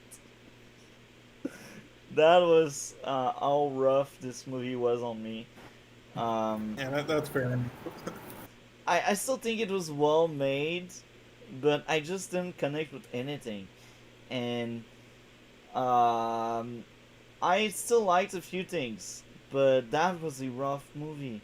Like, I've seen that right after Del Toro Pinocchio, so I'm like, why? Why such a drop of quality for me at least? I went from that amazing experience to this. A movie about a shell. um, Yeah. yeah, I guess I can go into my likes, except if you got more issues you'd like to share, if you had any issues. Um. Well, some issues. Honestly, one of the only ones I have, and again, that isn't say I think the film is a 10 out of 10, just like Pinocchio, but probably the only one I'll say is actually part of why you don't like the film very much, but it's just one issue for me because I like the whole thing for the most part still, and like the again the messages throughout the film, and like the comedy and the characters and the pacing and all the subtle messages, and what they go through into like real life, and it makes you really like reflect on some things. But one of the main things was yeah, for people who don't completely click with the film, or yeah, who like don't know about like the YouTube shorts or anything, or it's a little, there's not much for them in this film. Like if you don't click with the film in the first like 5 minutes, then yeah, there's really nothing here for them because that's the entire film. Yeah. So, and they could have done a better job with like trying to get you into the world maybe, and like getting invested into it and embracing it. I feel like they could have done a bit better job at that. Yeah. But yeah, overall though, I mean, personally, I really digged it. But yeah, it's just me, So it kind of also reminded me of two video games I played with a similar style. I believe one of them was It Takes Two, and the second one was it was this what was it called again? It was I believe it was okay, I actually forgot the name of it, but I'll try to remember later. But so yeah, you can continue talking. So I guess now that the issues are out of the way, I can point out a few things I liked, because there's still a few things I liked. I think the characters were very likable. I enjoyed them a lot. The shell saying to Mr. Documentary should connect with others instead of making videos about others. That was a really deep line because um, that's interesting. Some people think because they speak about others that they connect to others, but that's not how it goes. You need to Yeah. speak about yourself sometimes to connect with others. Yeah. Yeah, and again, he kind of like throughout the film, and you can see it in like so many details put in this film. It's like he's going through so many similar issues, but it's like he deflects that and just like focuses on other people, and while saying things that he thinks he knows about, but he doesn't. And that's how a lot of people like go through life of things. Now, I will say this, that was really rough for me, this movie, so Yeah, that's fine. I understand it. I, This is not a film that's gonna be as universally like yeah, loved as the other two animated films. Like it's definitely one that's not as I, like the other two. I can feel like anybody can watch and enjoy, but this one not so much. And also I remember the name for the one game, Unravel. So that was the other. Anyway, continue. I, I don't see all kids can enjoy this movie, to be honest. I think they will No, just be it's not for bored. kids. It's not for kids. It's for Yeah, again, it's for adults. yeah. With the writing and everything. Yeah, it's sort of like a Paddington, I would say. Yeah. So next up, there were some scene where it was funny. I will admit it. Like even if some of the jokes didn't land, overall, that was funny sometimes. I will admit it. Lots of aspects of the main character are relatable. Mainly the shell being scared of change, because there was a time I used to be like that, and it's not really good because sometimes change can help. Sometimes change can make you grow into someone else, and that's a good thing. Improving yourself is always a good thing. Uh, I will admit the movie was unique. There's no other movie like that one. I don't think so. There is a good ending. Cool character growth since the shell decided to accept change. This was actually amazing. I think the road between the start and the finish is not that amazing, but the ending was amazing. It was touching and endearing. I don't have much more to say because, as I said, that was a rough movie for me. Uh, I was entertained at best for like the first hours until I decided to just place it in background music. um, but yeah, um, is there anything else you'd like to? I mean, again, there would be a lot of stuff I would go into if I had notes, but I don't. So, yeah, I mean, I really like it, but yeah, I mean, this is gonna be a film where, yeah, gonna get a lot of different opinions, honestly, and the full range. So, yeah, I would say give it a chance. Anybody watching, but yeah, it doesn't mean you're gonna like it. Maybe you will, maybe you won't, but worth giving a chance to. Maybe you'll either have my opinion or you'll either have probably multi topics opinion, one or the other. Maybe in between. But yeah, and I will say I was also would say though, I don't think it was as much going for the comedic factor. I think it was more going for like the charm, Yeah. so a cute factor as well, and just like the charm of the whole world, and like like with the small talk there. I don't think it was like trying to go for like laugh out loud humor, but yeah. Uh, so I guess we can move to the grade. That was a short one. What would be your grade out of 10?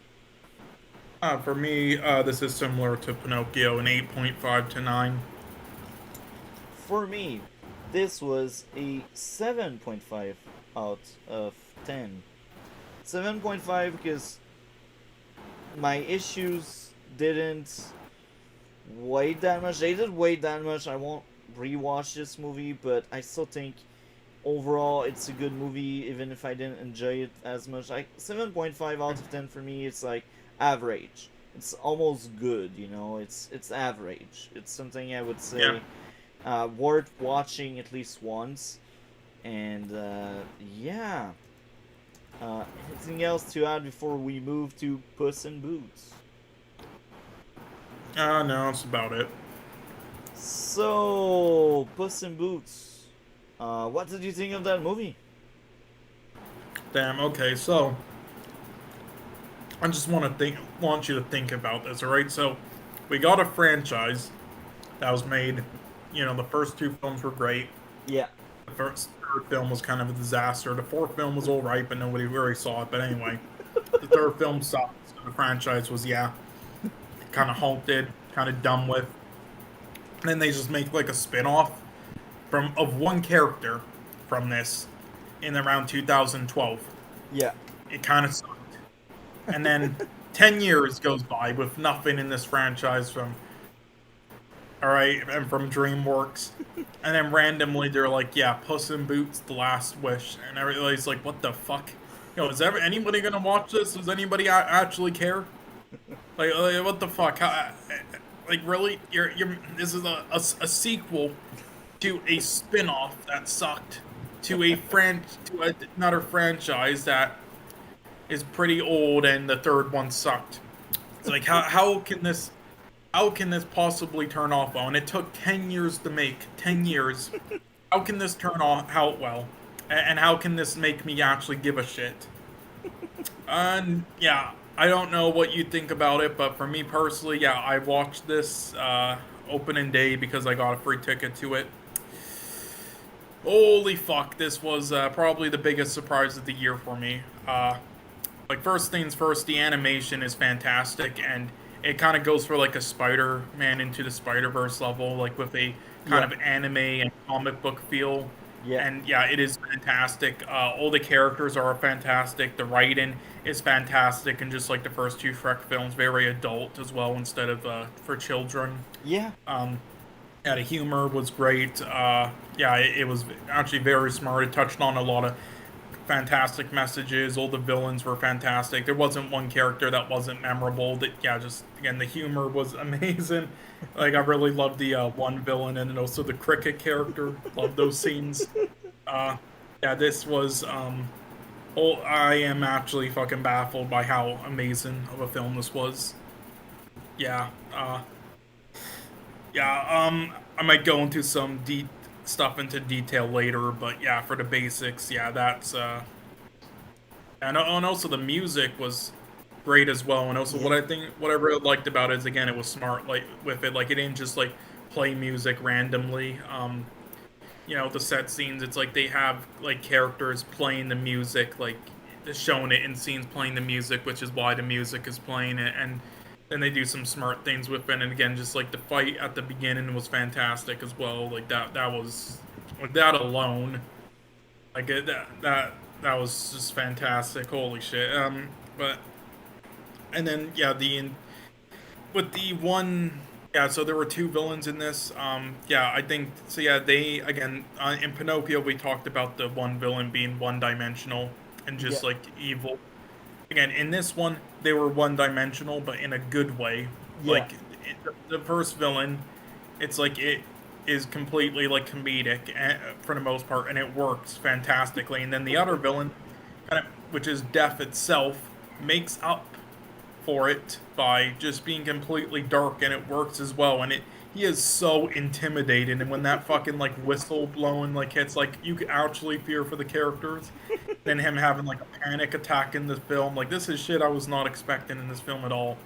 And the messages about, like, him not, like, treating, like, not appreciating his fucking lives, like, Jesus. And then, like, at the end, like, one life's all we need, like, again, fucking fantastic messages. This is absolutely a shocker that this film was so good. But so what did you think? I had a blast. I will say this without going too deep. Just a bit less impressive than Pinocchio. It was that good for me. Just a bit less impressive than Pinocchio. But even if I say that, I see myself rewatching this one more than Pinocchio. The biggest reason why I was more impressed by Pinocchio is all of the themes and how dark it was and how much risk they were taking. Now, Puss in Boots did take some risk here and there, and it's dark at some times, and some of the themes are also dark, but it's different. I feel like Puss in Boot is like a light-hearted movie that Yeah, I is, mean, there's a lot of deaths in this for a kids' film. I yeah, mean, what for a film kids can also watch. Like again, I would say this is also for adults slash kids too, yeah. because damn, I think Puss in Boots is a more light-hearted movie with some deeper and darker theme within it, and that worked very well. And Pinocchio, I think, wasn't that light-hearted when you really think about it. There were funny scenes in Pinocchio, but the movie itself wasn't really light-hearted. It's really about the burden of being immortal and about sacrifice because they are always sacrificing Pinocchio, and that's why I say a bit less impressive than Pinocchio because Pinocchio has more floors, it has like more to offer, I think. But Puss in Boots is more entertaining. Uh, that's the big difference. If you want good storytelling, both make the work. If you want good entertainment, both make the work. But I think Puss in Boots shine more in the entertainment, and Pinocchio shine more in the storytelling. Even if both did both things amazingly, I don't want to take away anything from both movies, but one of the two movie excels more in one of the two than the other, and it's the charm of covering these two movies in the same stream. Um, so I guess we can move to the deeper discussion about the movie. What would be your issues with the movie if you had any?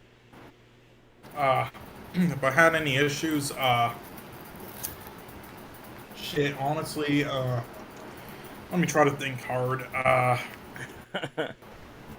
Okay, I will say near the I would say near the I believe it was the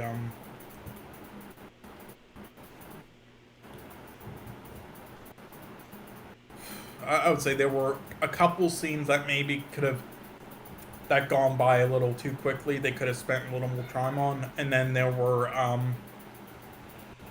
so there was isn't actually really an issue because I was then proven wrong. But near when the dog character was first introduced, I was like, oh god, it's gonna be another one of those characters that tries to be like just that's just like super comedic for the kids. To fucking laugh at, and it's just like just for laughs and is stupid and drags down the film.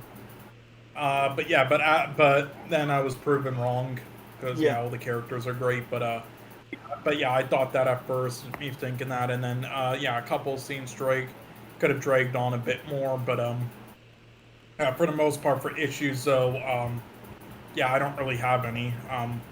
And that isn't to say the film does everything perfectly. I just don't have any like issues, yeah. so that I can think of. So yeah. So my only issue was early in the movie there was a chase scene, and the archer could not freaking aim. Like I don't know how many arrows they shot when they were chased, where they were after Puss and Kitty when they were escaping with the map.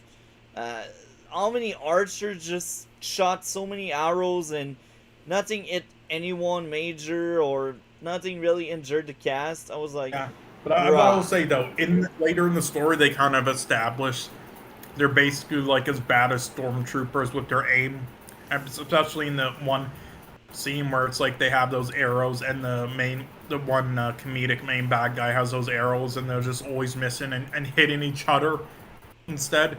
So because of that, it was kind of established that they suck at aiming. So because of that, it's not an issue for me. Even if you establish that, I think you're just being lazy and you just want to give a reason to yourself for plot armor. But that's just me. Maybe I'm too harsh for that, but that's how I see it. Well, it depends how it's done. In other instances, it is just being lazy and plot armor, but in other ones, I mean, like for example, the stormtrooper thing. Um, Again, people meme that and say that as an example. And then Mandalorian made it fucking canon that they're bad at aiming. But But that is plot armor and just like laziness of like choosing when they're bad and good at aiming, right? But in this, it was established that they just suck. So, like, if it was more stormtroopers, like they just suck because they suck, not established at all, and they're Yeah. just missing everything for that because the film says so. And then at other points, they completely get the aim right randomly because the plot needs it. Then sure, but in this film, yeah, it was made sense the whole way through like that. So yeah. Yeah, so I think now we can move on to the deeper discussion about it. I enjoyed so much this movie. It was a very entertaining movie. It started off by being very ironic when he says he is humble. I had such a big laugh. Like, someone humble doesn't do such a show just to showcase how amazing he is. Someone humble won't say he is humble. You know what I mean? Yeah, I know what you mean. So that whole scene where he says he's humble, it's like, bruh, you don't know what humble means. It was funny. The action sequence against the giant was amazing. Puss defeating the giant was great. The doctor scene where you learn that he had 9 lives, but he wasted 8 of them, and now that's his last life. That was interesting, and he gave some kind of Pinocchio vibe where now he needs to take that life seriously because remember by the end of Pinocchio, he needed to sacrifice his immortality to save his father and his friends.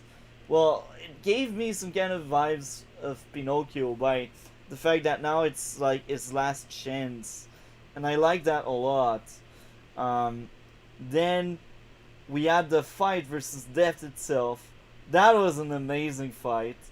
Um, Now, at some point, he escapes, and it was interesting. Um, Later on, he decides to say goodbye to Puss in Boots. That felt real. That felt so sad because he just buried his past at that point, and he realized he could not live like he used to. And it's early in the movie, and it's already some kind of character growth there, and he realized he will change his life now from now on, you know. And I liked it a lot. That was a great start for a movie, and at that point, I got hooked. I was like, this movie will be amazing if they're able to give character growth in like 20 minutes. Um, Next up would be, um, it was funny and sad at the same time. Um, yeah, I think that's when he buried his body. That was funny and sad. The music, the cat's counter attack, plus going back to his life of adventures. That's a bit later. Funny, the escape scene. Even if I didn't like people missing with their bow, I still enjoyed the action sequence itself. The dog wisdom, you know, the third member of the trio, like the character we thought would be bad Yeah, but ended yeah. up being good. I will just call him the dog from now on because I can't remember his name. But He doesn't really have a name throughout the film. He wasn't given one, and they're just calling him shit like I believe like Perro. yeah, he Yeah, and had then he's just wisdom. get says that name at the end because he likes it because that's what they call him. Yeah, he had wisdom, and that's charming to see that kind of wisdom. Sad backstory of the dog. I enjoyed that a lot, and it's funny how, as a viewer, we can find that very sad, but him, he doesn't see it as being that sad, and that's part of the charm of the character. He is like a character. He is the character in the cast that should really want that wish, but he doesn't want it. All he wants is like helping others. He is like the reverse of the others. The others are all about them and themselves, and him, he is just like he is about the others. He wants to help others, you know, and it's amazing. We need more character like that sometimes, you know? And that also reflects a lot society in 2023 because people are thinking a lot about themselves and they tend to forget about others. So when we see that dog there, we're like, oh, that's the kind of people we need in society today. And this is amazing. Um, Flamethrower, that was interesting. The big action sequence over the map, I liked it. That was like in the middle of the movie, just before Puss got PTSD. Uh, Puss being traumatized was very sad. Yeah, Um, and you felt that so much. and the dog just being there for Puss was just touching. It's like, bruh, these people making this movie, they experienced some stuff there to be able to write that, a story like that with art, a deeper theme and deeper characters. It's just amazing. Um, Puss growth into liking the dog. The talk about fear. It felt real. He, Puss felt like a human, a character we can relate to. The forest playing tricks on the bears and Goldie. Puss saying he was sorry. That was like a standout moment. You see how hard this was for Puss to say I'm sorry to Kitty, Yeah. but it And felt again, real. what's so great about this is just in all the other films, like 5 of them combined, we just see him as like a cocky hero. Yeah, it's the hardest thing to say I'm sorry, and it's something anybody can relate to. This is how you make good character. You give them some struggle that anybody can get. If you don't give struggle to your character, people won't connect as much, you know? And that kind of struggle is just great. Um, Next up would be um, the cricket on the villain's shoulder was actually amazing. I And like that the was hilarious so much. the cricket was just great. Gave me Yeah. Pinocchio vibe here again. It was funny. The bear talking to Goldie about the family and stuff. That was touching. Like you could tell the bear was very sad, but the bear only wanted what was best for Goldie. And that's real, man. When you got a foster family, like I don't have that, but I can see some people having foster family feeling the same way as Goldie. Even if I didn't experience that, I can feel that kind of pain, you know, and the desire to have a family.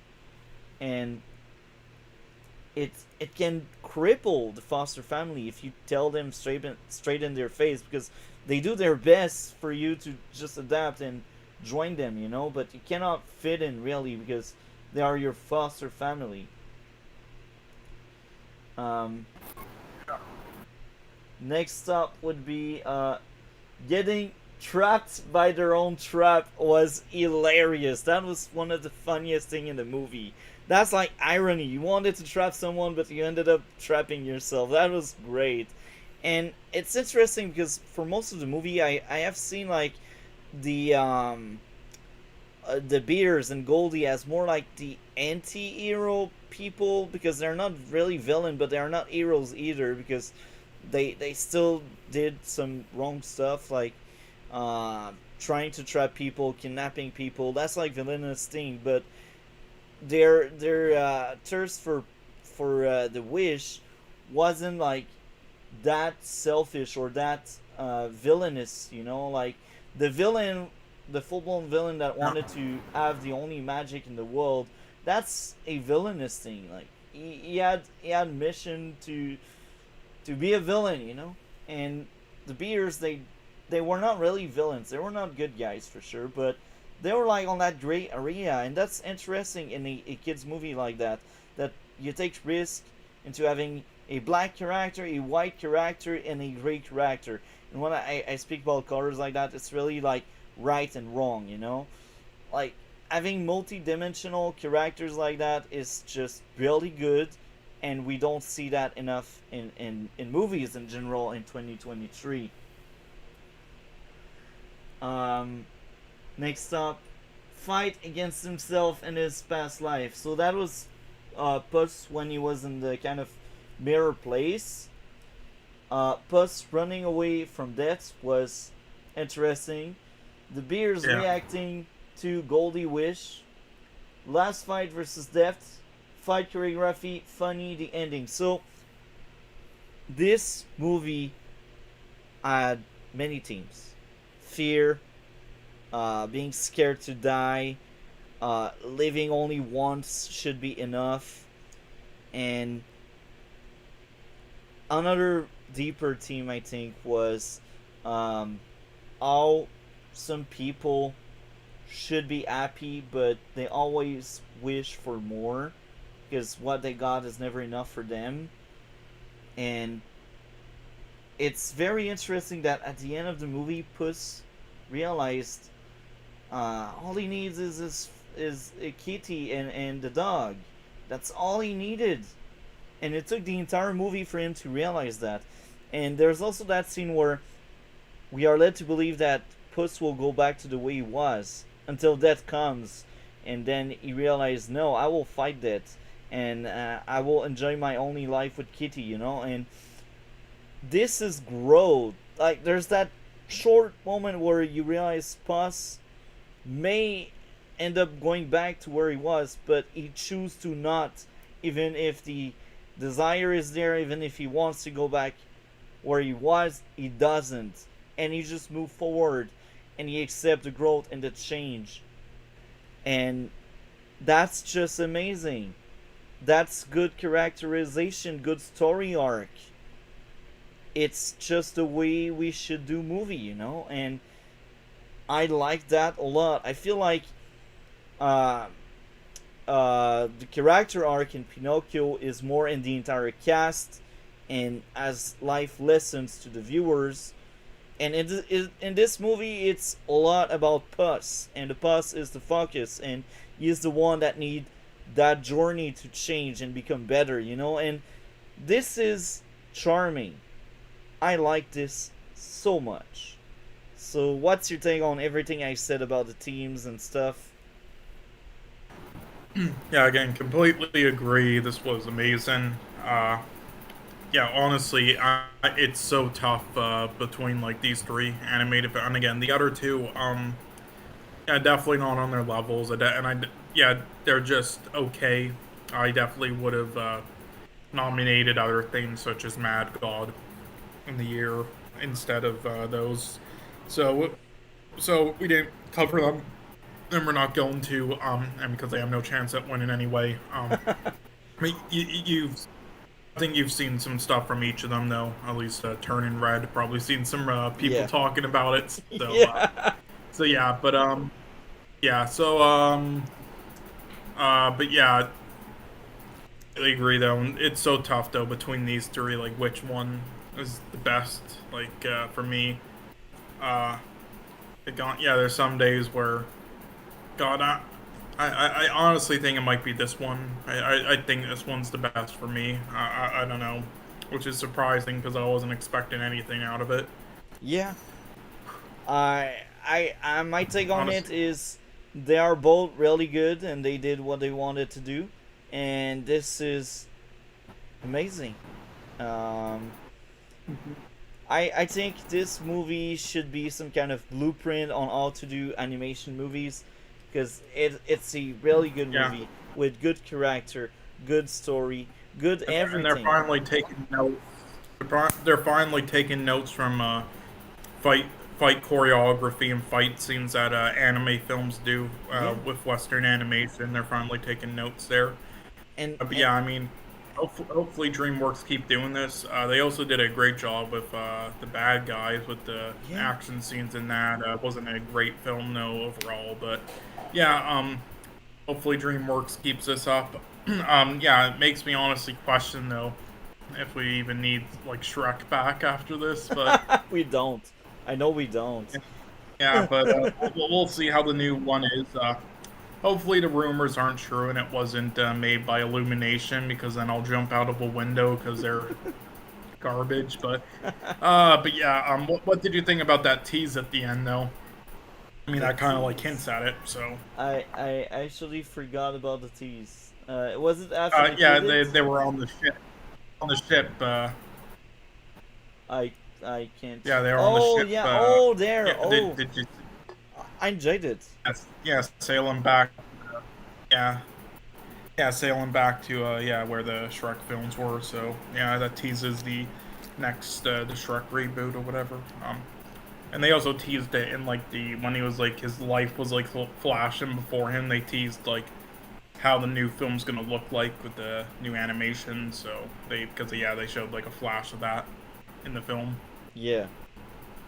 But yeah, I think it's a really good movie. What's your grade?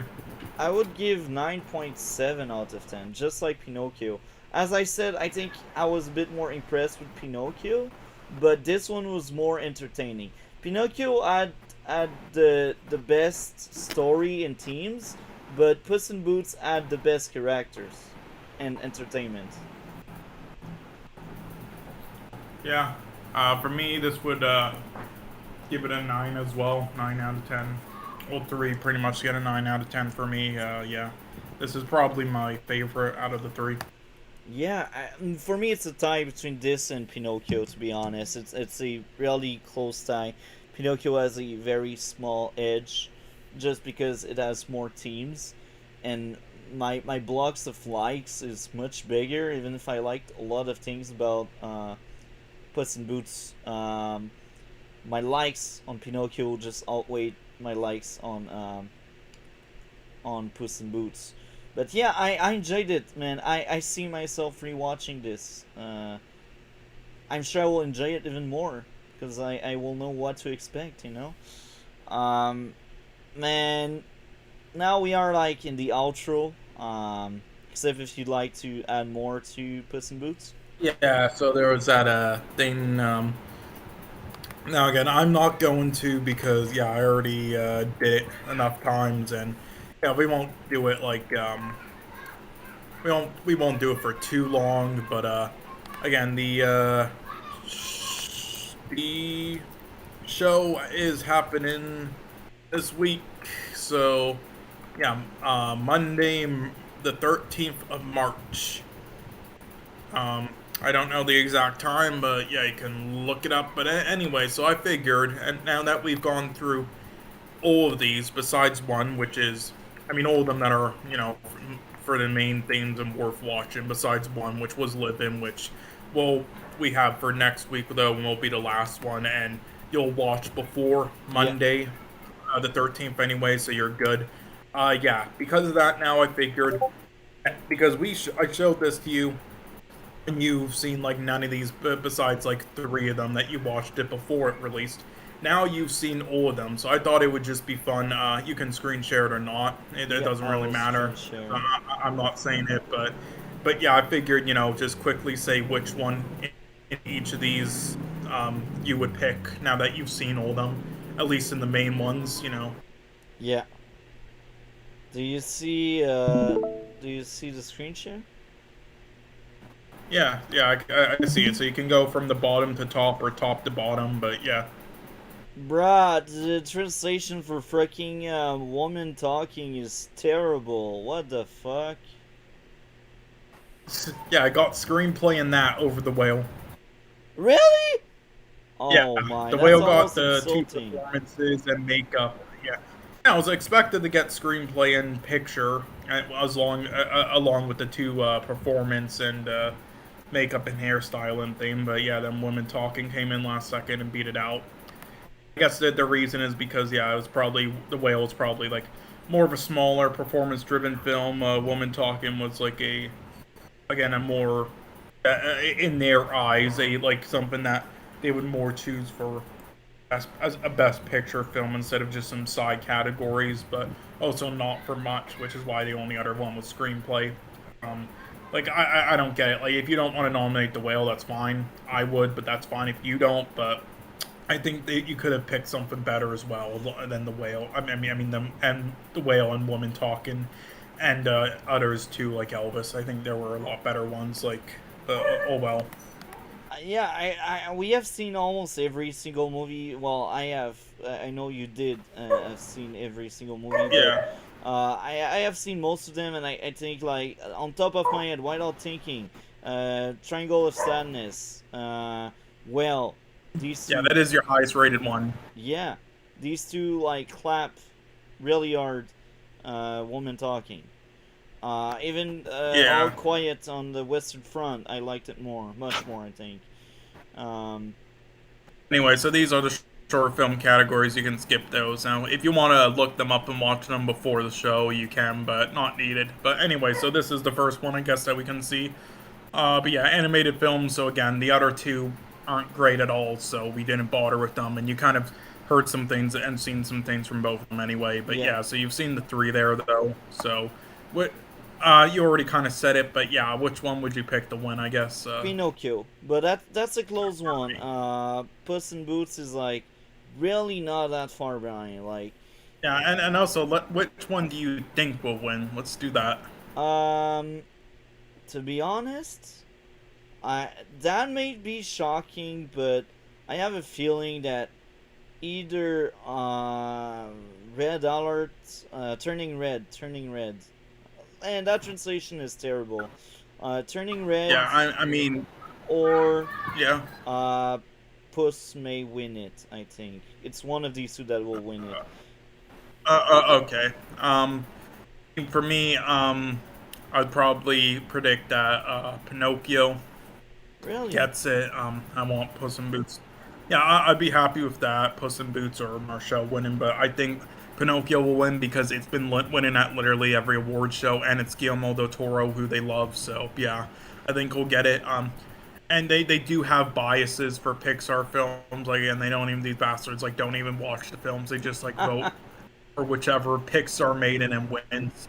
So another year, I would say Turning Red, but but now that there's three amazing ones that everybody's praising that are also mainstream, and also I mean there were other years but not mainstream like Pixar films, and also this Pixar film got mixed reception, and it was also only on streaming, so not many people even saw a comparison to others. I don't think it will this year, luckily. So yeah, that's good. Best achievement in visual effect. That's clearly Avatar. Like, even if it's not the best movie, Yeah, I will go to Avatar. it's Avatar. It's obvious. Um, Yeah.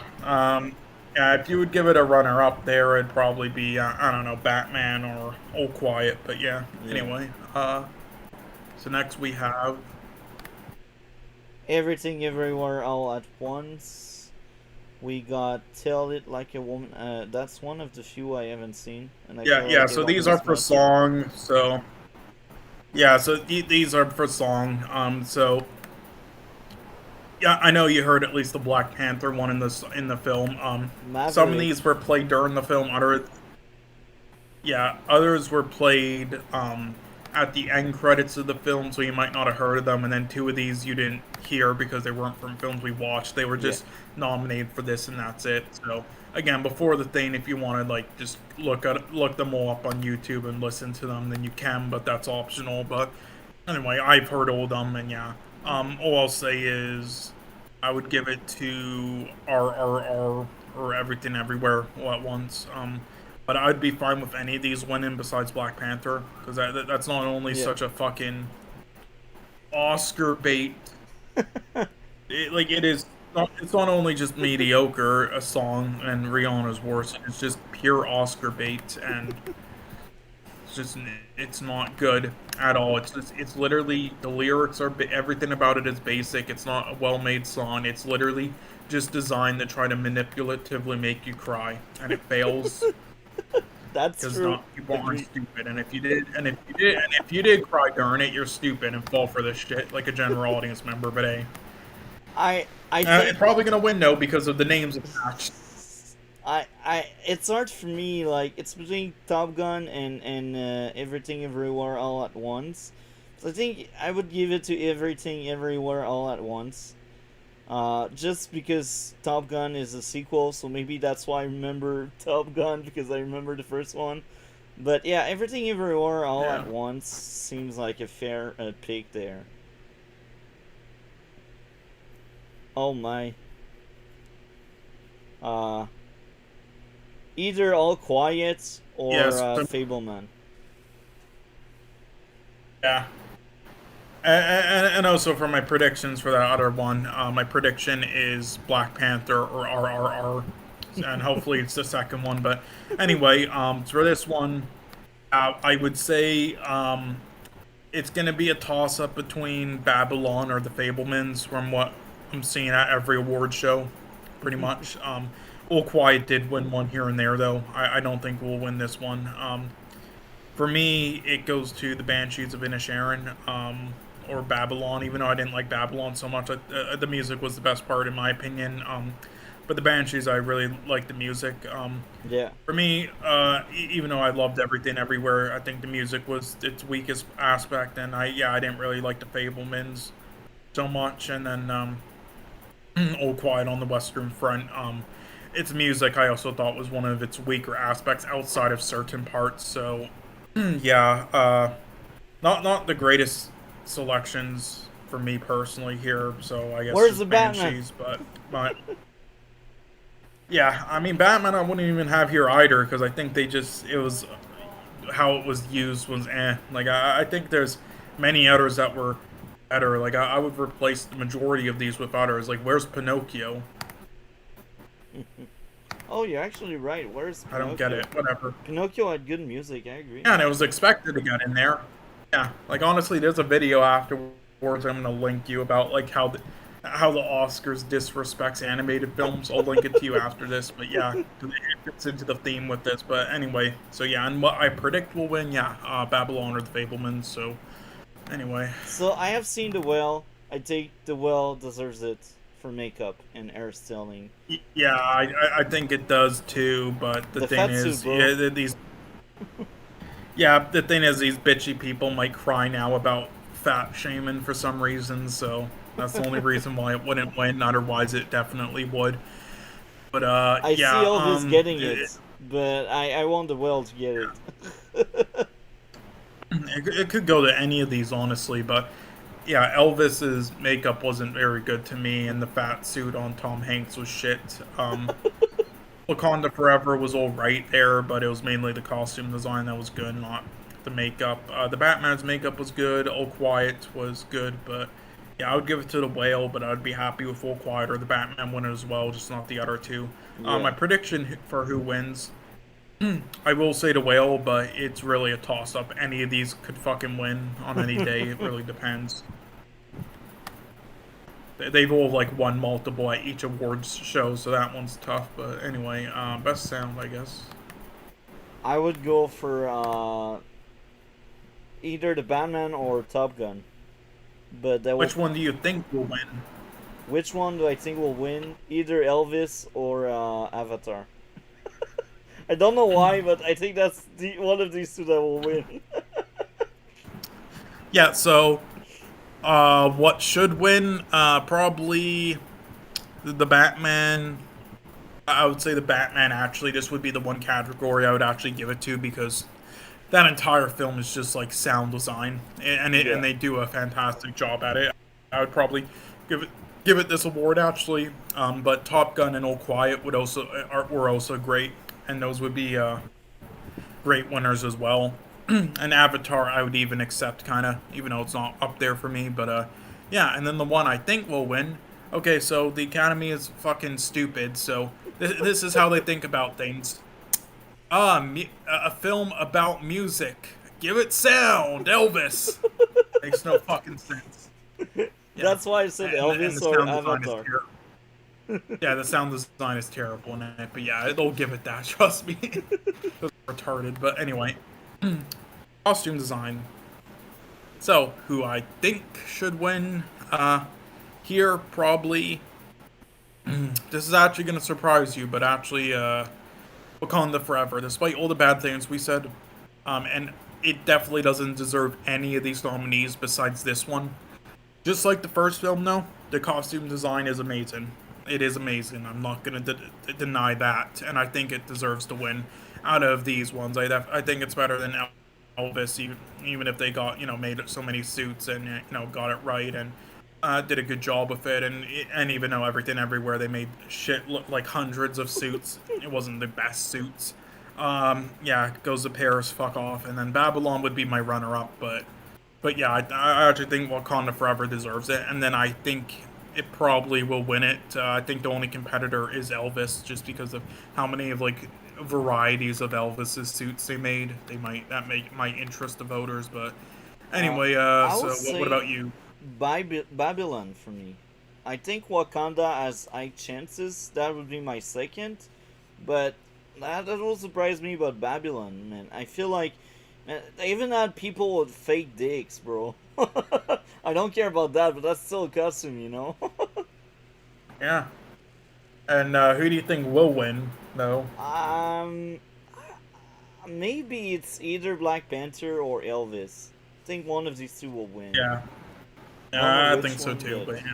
That's one of these two. Best achievement in production design. That one is hard because I'm not quite sure of what they mean by that. A production design, basically the entire set, the entire backgrounds, everything the characters in, how it's all made. Like example, you see Babylon. Look at all the sets and everything they're located Babylon. in.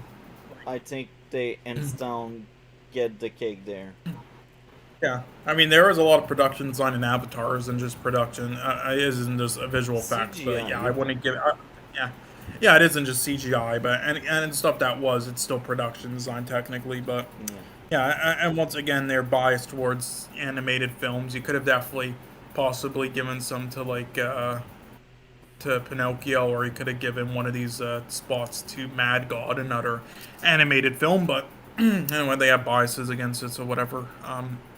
But yeah, hopefully Elvis doesn't win. I don't think it will. Whatever, that was shit. Fablemans, hopefully it doesn't. I don't think it will. I think it will go to. I think it's gonna go to All Quiet, and which one I would pick? Probably All Quiet. I'll say that. I like All Quiet actually. That would be my second. Because they did great job with the trench.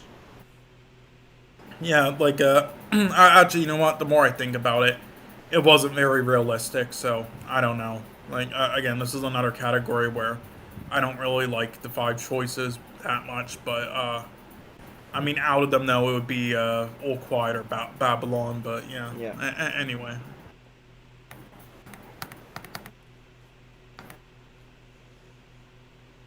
I think the thing would be Top Gun or Everywhere, Everything, All at Once for me. That's one of these two. Yeah, I would have to probably agree. That those would be my choices, but I would also be happy with Tar and Banshees. All 4 of those were great. Elvis shouldn't be there. The editing in Elvis is a fucking abomination. But anyway, the other 4 are amazing, and then who I think will win. It'll probably go to Everything Everywhere. So yeah. I agree with you. They will get that one. I'm pretty sure. Yeah. So cinematography. So yeah, I think this is basically a lock for All Quiet Yeah. winning, and Tar and Elvis don't match up. yeah, well, I think Tar does, but Elvis no. And Deakins did a great job with that mediocre film, so yeah, and then Bardo was great, but All Quiet was the best here in my opinion, and I think it will win, and I think it should win out of the 5. There were other Tar, but I think there were better. Again, besides, I would replace all these besides All Quiet and Tar. Yeah. I'd probably put Banshee. Like, I don't know what the fuck. Like, say what you want about Banshees, the fucking shots in those. Like, I don't understand why that isn't here. That's ridiculous. And then Everything Everywhere, you definitely could have added as well. Like, Yeah. and then the Batman, I don't understand. The Like, any Batman. bad The shots of the Batman. You're Batman or damn bad right. The visuals. Batman. Better than Yeah, Elvis. any bad shots or visuals in the film was the director doing it, not the cinematography. The cinematography was amazing in the Batman, so I don't really understand. But Yeah. anyhow, adapted screenplay.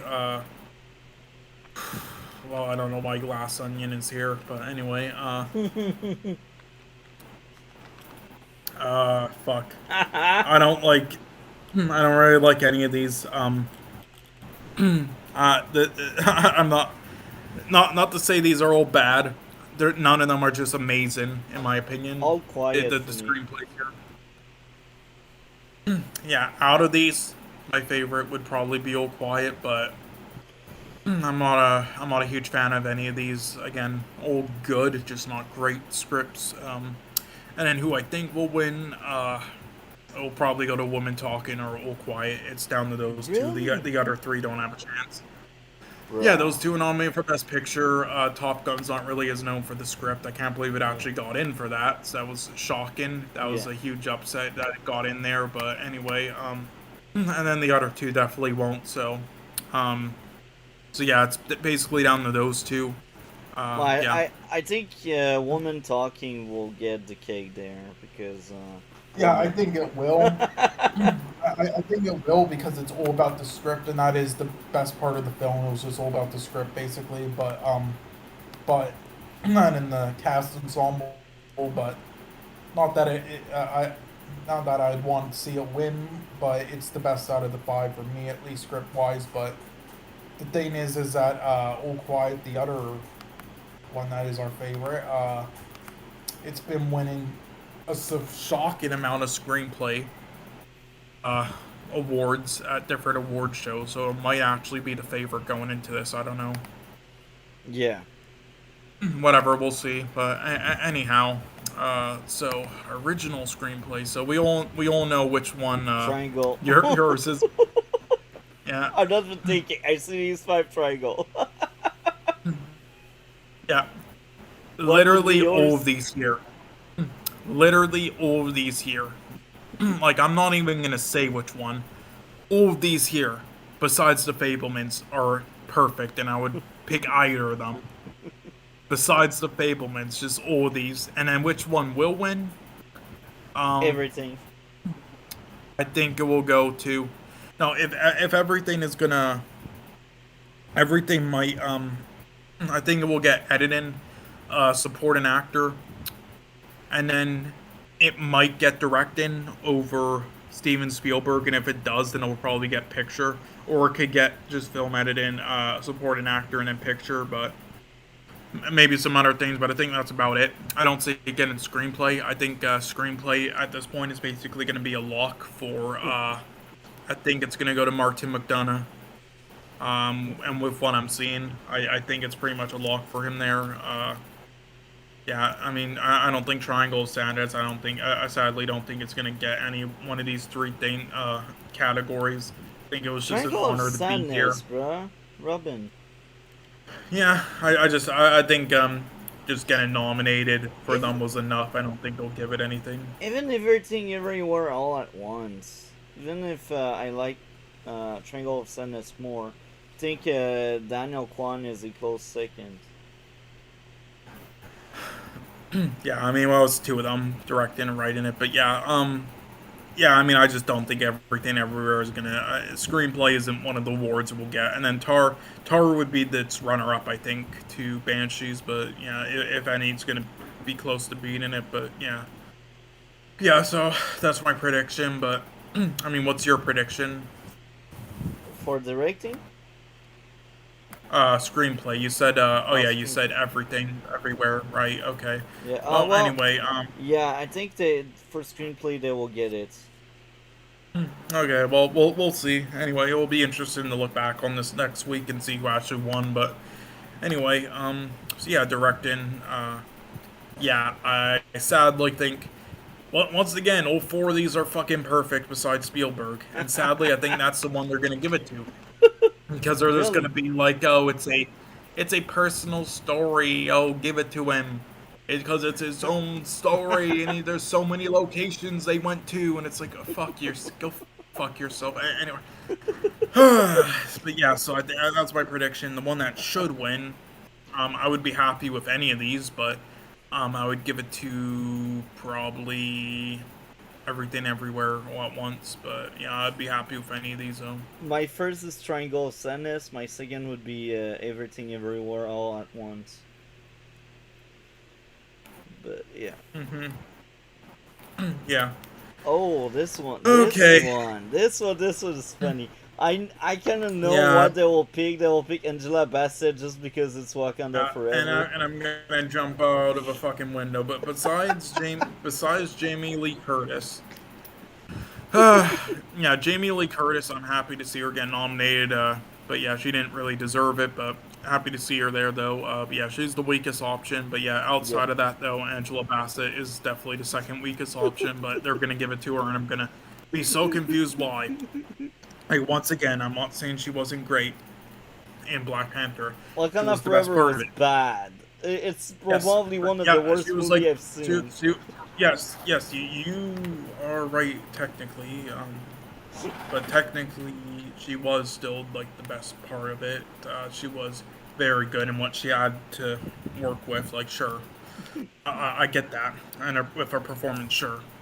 But once again, that's not a high bar. Like, sure, she was great in the film compared to the rest of the film and did her job well. But that's still being a better than good, a great MCU performance isn't anything special, and this really wasn't. Like sure, it's just it's not great enough to be in this award consideration and to fucking win all these. It's just I don't get it. It's like I really don't understand the difference between this performance in this film and so many others throughout the MCU with why they're caring so much about this performance in particular. I really don't get it, but anyway, that's our prediction now. That's our prediction, and the one that we think should win. Obviously, Han Chow or Carrie Yep. Condon. Yeah. Easily, Stephanie Shu though would also be great. Just any of those three, and yeah, Han Chow for me though, On show slightly for me over as Carrie well. Condon. Ca- Yeah. Carrie Condon is a very close second because I remember her being the only part I liked about the movie. But Ong Cho deserves it. She was amazing in a great movie. Yeah, yeah. All these nominees right here are great. Besides Judd Hirsch, he was great in the limited screen time he had. It's just he shouldn't be here. I don't understand why he's here, especially when Paul Dano was in that film. What the fuck? But anyway, the one that I think should win is Ke Huy Quan, and I think that's the one they'll also give it to because he's been winning like almost everything. The Yeah. only one he hasn't won was the BAFTAs, which they gave to Barry Keoghan. So yeah, but all these are great besides the one there, and it wasn't that he wasn't great in his limited screen time. Just fuck, shouldn't be here when he had like 5 minutes of screen time, and he wasn't even that amazing. And there were better ones, God. But anyhow, what do you think? My pick for me is Brian Tyree Henry. I liked that character a lot, and that actor. They did a great job. But I think they will give it to Ki On Kwan again. Yep. Uh-huh. Okay, so I don't know why Blonde is here. That was a pile of shit, and so is her performance. And I don't understand why. Michelle Williams is here. Michelle Williams was so over. Fuck. You did cut off. Are you there? Cole? Cole? Are you there?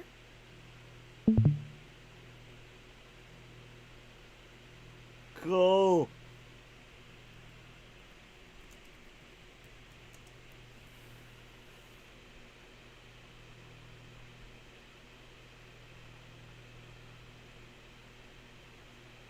So, I guess something happened to Cole. Don't tell me we crashed again.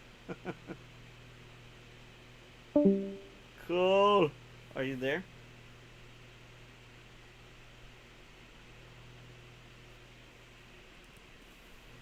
Looks like something happened. Uh,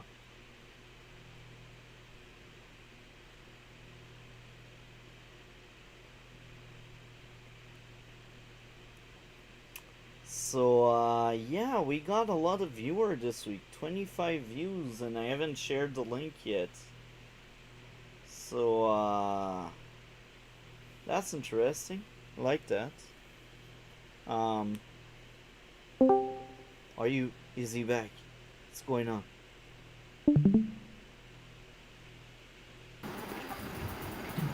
I don't know why my thing cut off there, but okay.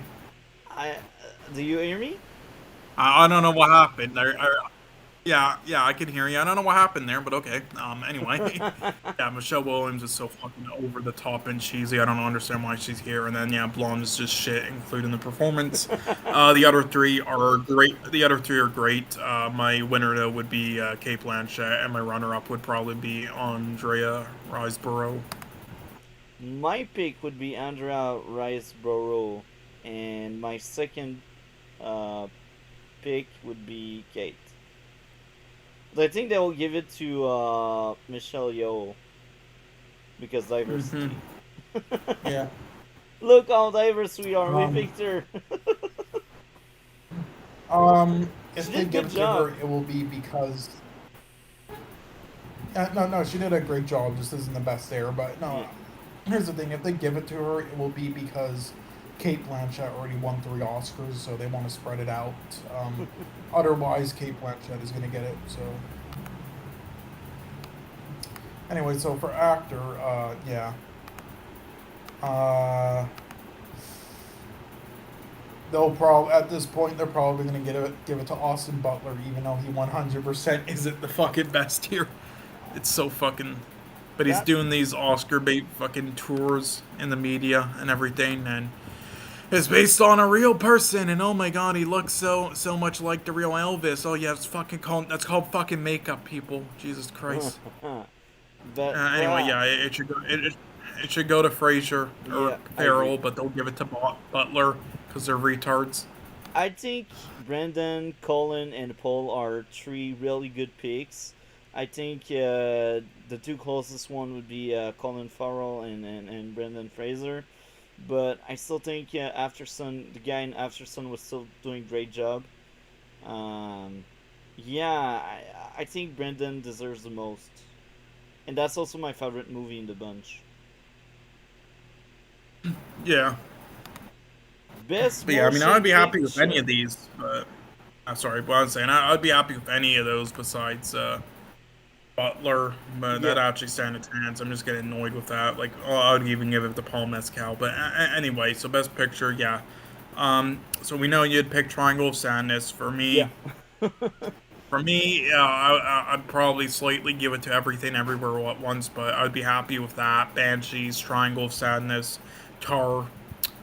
I'd be happy with those four mostly, and Yeah. then the ones that wouldn't be my picks, unlike those four, but I would be okay with still, would be All Quiet, Top Gun, uh, Women Talking, and yeah, that. And then the ones that would make me fucking furious is Fableman's Avatar and Elvis. So, uh, That will probably give it to Woman Talking because woman.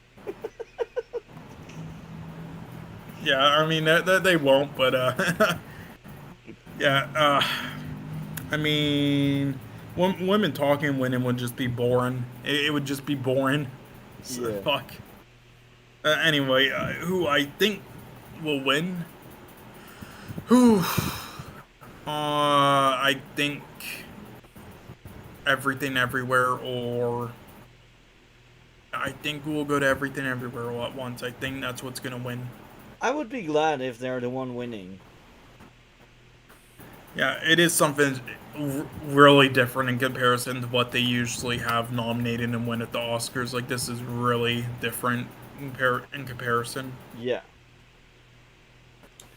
Man, that was a great overview of what's going on with the Oscar right now. Uh, Man, anything else to add? Mm-hmm. Um, no, that's about it. But yeah, so there's a recap there, and now Yeah, after multi-topic, seen basically everything. So yeah, you guys have his opinion there now. yeah, But yeah, so we'll see the show. It will be on Monday, the 13th March at some time, and yeah, I'll be watching it at least to laugh at it. But yeah, and then on the next stream, which will be the day after, we're gonna be at the end just looking at the results there, or the beginning of the stream, either one. yeah. But yeah. I'm excited to see what's up with that. Man, as usual, I had a blast this Yeah. week. You are, I and mean, yeah, I mean, I don't know if you're gonna watch it live, but I'm just gonna warn you, it's a shit show and and a cringe fest and a disaster. But that's the whole reason why I'm watching it, just to laugh at it, because they're all idiots and cringe, and they're so like privileged Hollywood people, but then they try to like speak to us about issues that they know nothing about. It's hilarious. And oh, Jimmy Kimmel's hosting again, so that will be cringe as fuck. that's It'll be funny. great. Yeah, hopefully they make a joke about the Will Smith slap. 1 year later. Yeah, yeah, that will be the most basic joke somebody will make at it, and then yeah, take a drink if somebody does that. Yeah. So, as usual, man, I had a blast this week. Thank you very much for your time. We are doing a great podcast, I think. And, man, I'm glad I can count on you. Did you have good time at least? Yeah, made my day a bit better, but yeah. That's the point of it. So thank you very Yeah. much, man. As I said, you are part of the show, and I really hope next week DC will be able to make it. It's a bit sad he wasn't around. I'm excited to have him again. So yeah, I cannot wait for next week. Next week, DC's Legends of Tomorrow third season, Living, and two other movie you will pick. So just drop in the multi-topic stream chat the two other movie outside of Living. I'm And warning you right now, they're not gonna. They're very. No, I'm not gonna say anything. you're not gonna say anything. You, It's about sign, I you're think. gonna. No, no, I'm not gonna say anything. It's gonna be a very no. They're actually okay. This is what I will say. They're very critically praised, award-winning films. Oh, That's the only okay, thing I'm gonna say. okay, okay. Yeah, That's yeah. So that's it's a gonna good be thing. a great week. We're watching three awesome films. So yeah, yeah, yeah. Hopefully you have fun, and then I'm sure you'll give each of them like a 9 out of 10. Oh, okay. Now I'm even more hyped Yeah, now. yeah, yeah. Totally. Definitely not crossing my fingers while saying all this. Bruh, it's like saying, "Yeah, I do believe you, liar." This is Best outro ever. Anyway, man. yeah, and again, live in, watch first, but these are the two. These are the three. And then you can. So it's Legends of Tomorrow season 3. You said, or Yeah, season 4, Legends season 3. right? And then the Flash episode. Okay, Yeah, got it. the Flash episode. Okay. Thank you very much, man. Take care and have a good week, man. See you next Tuesday, and we will talk later, man. Take care.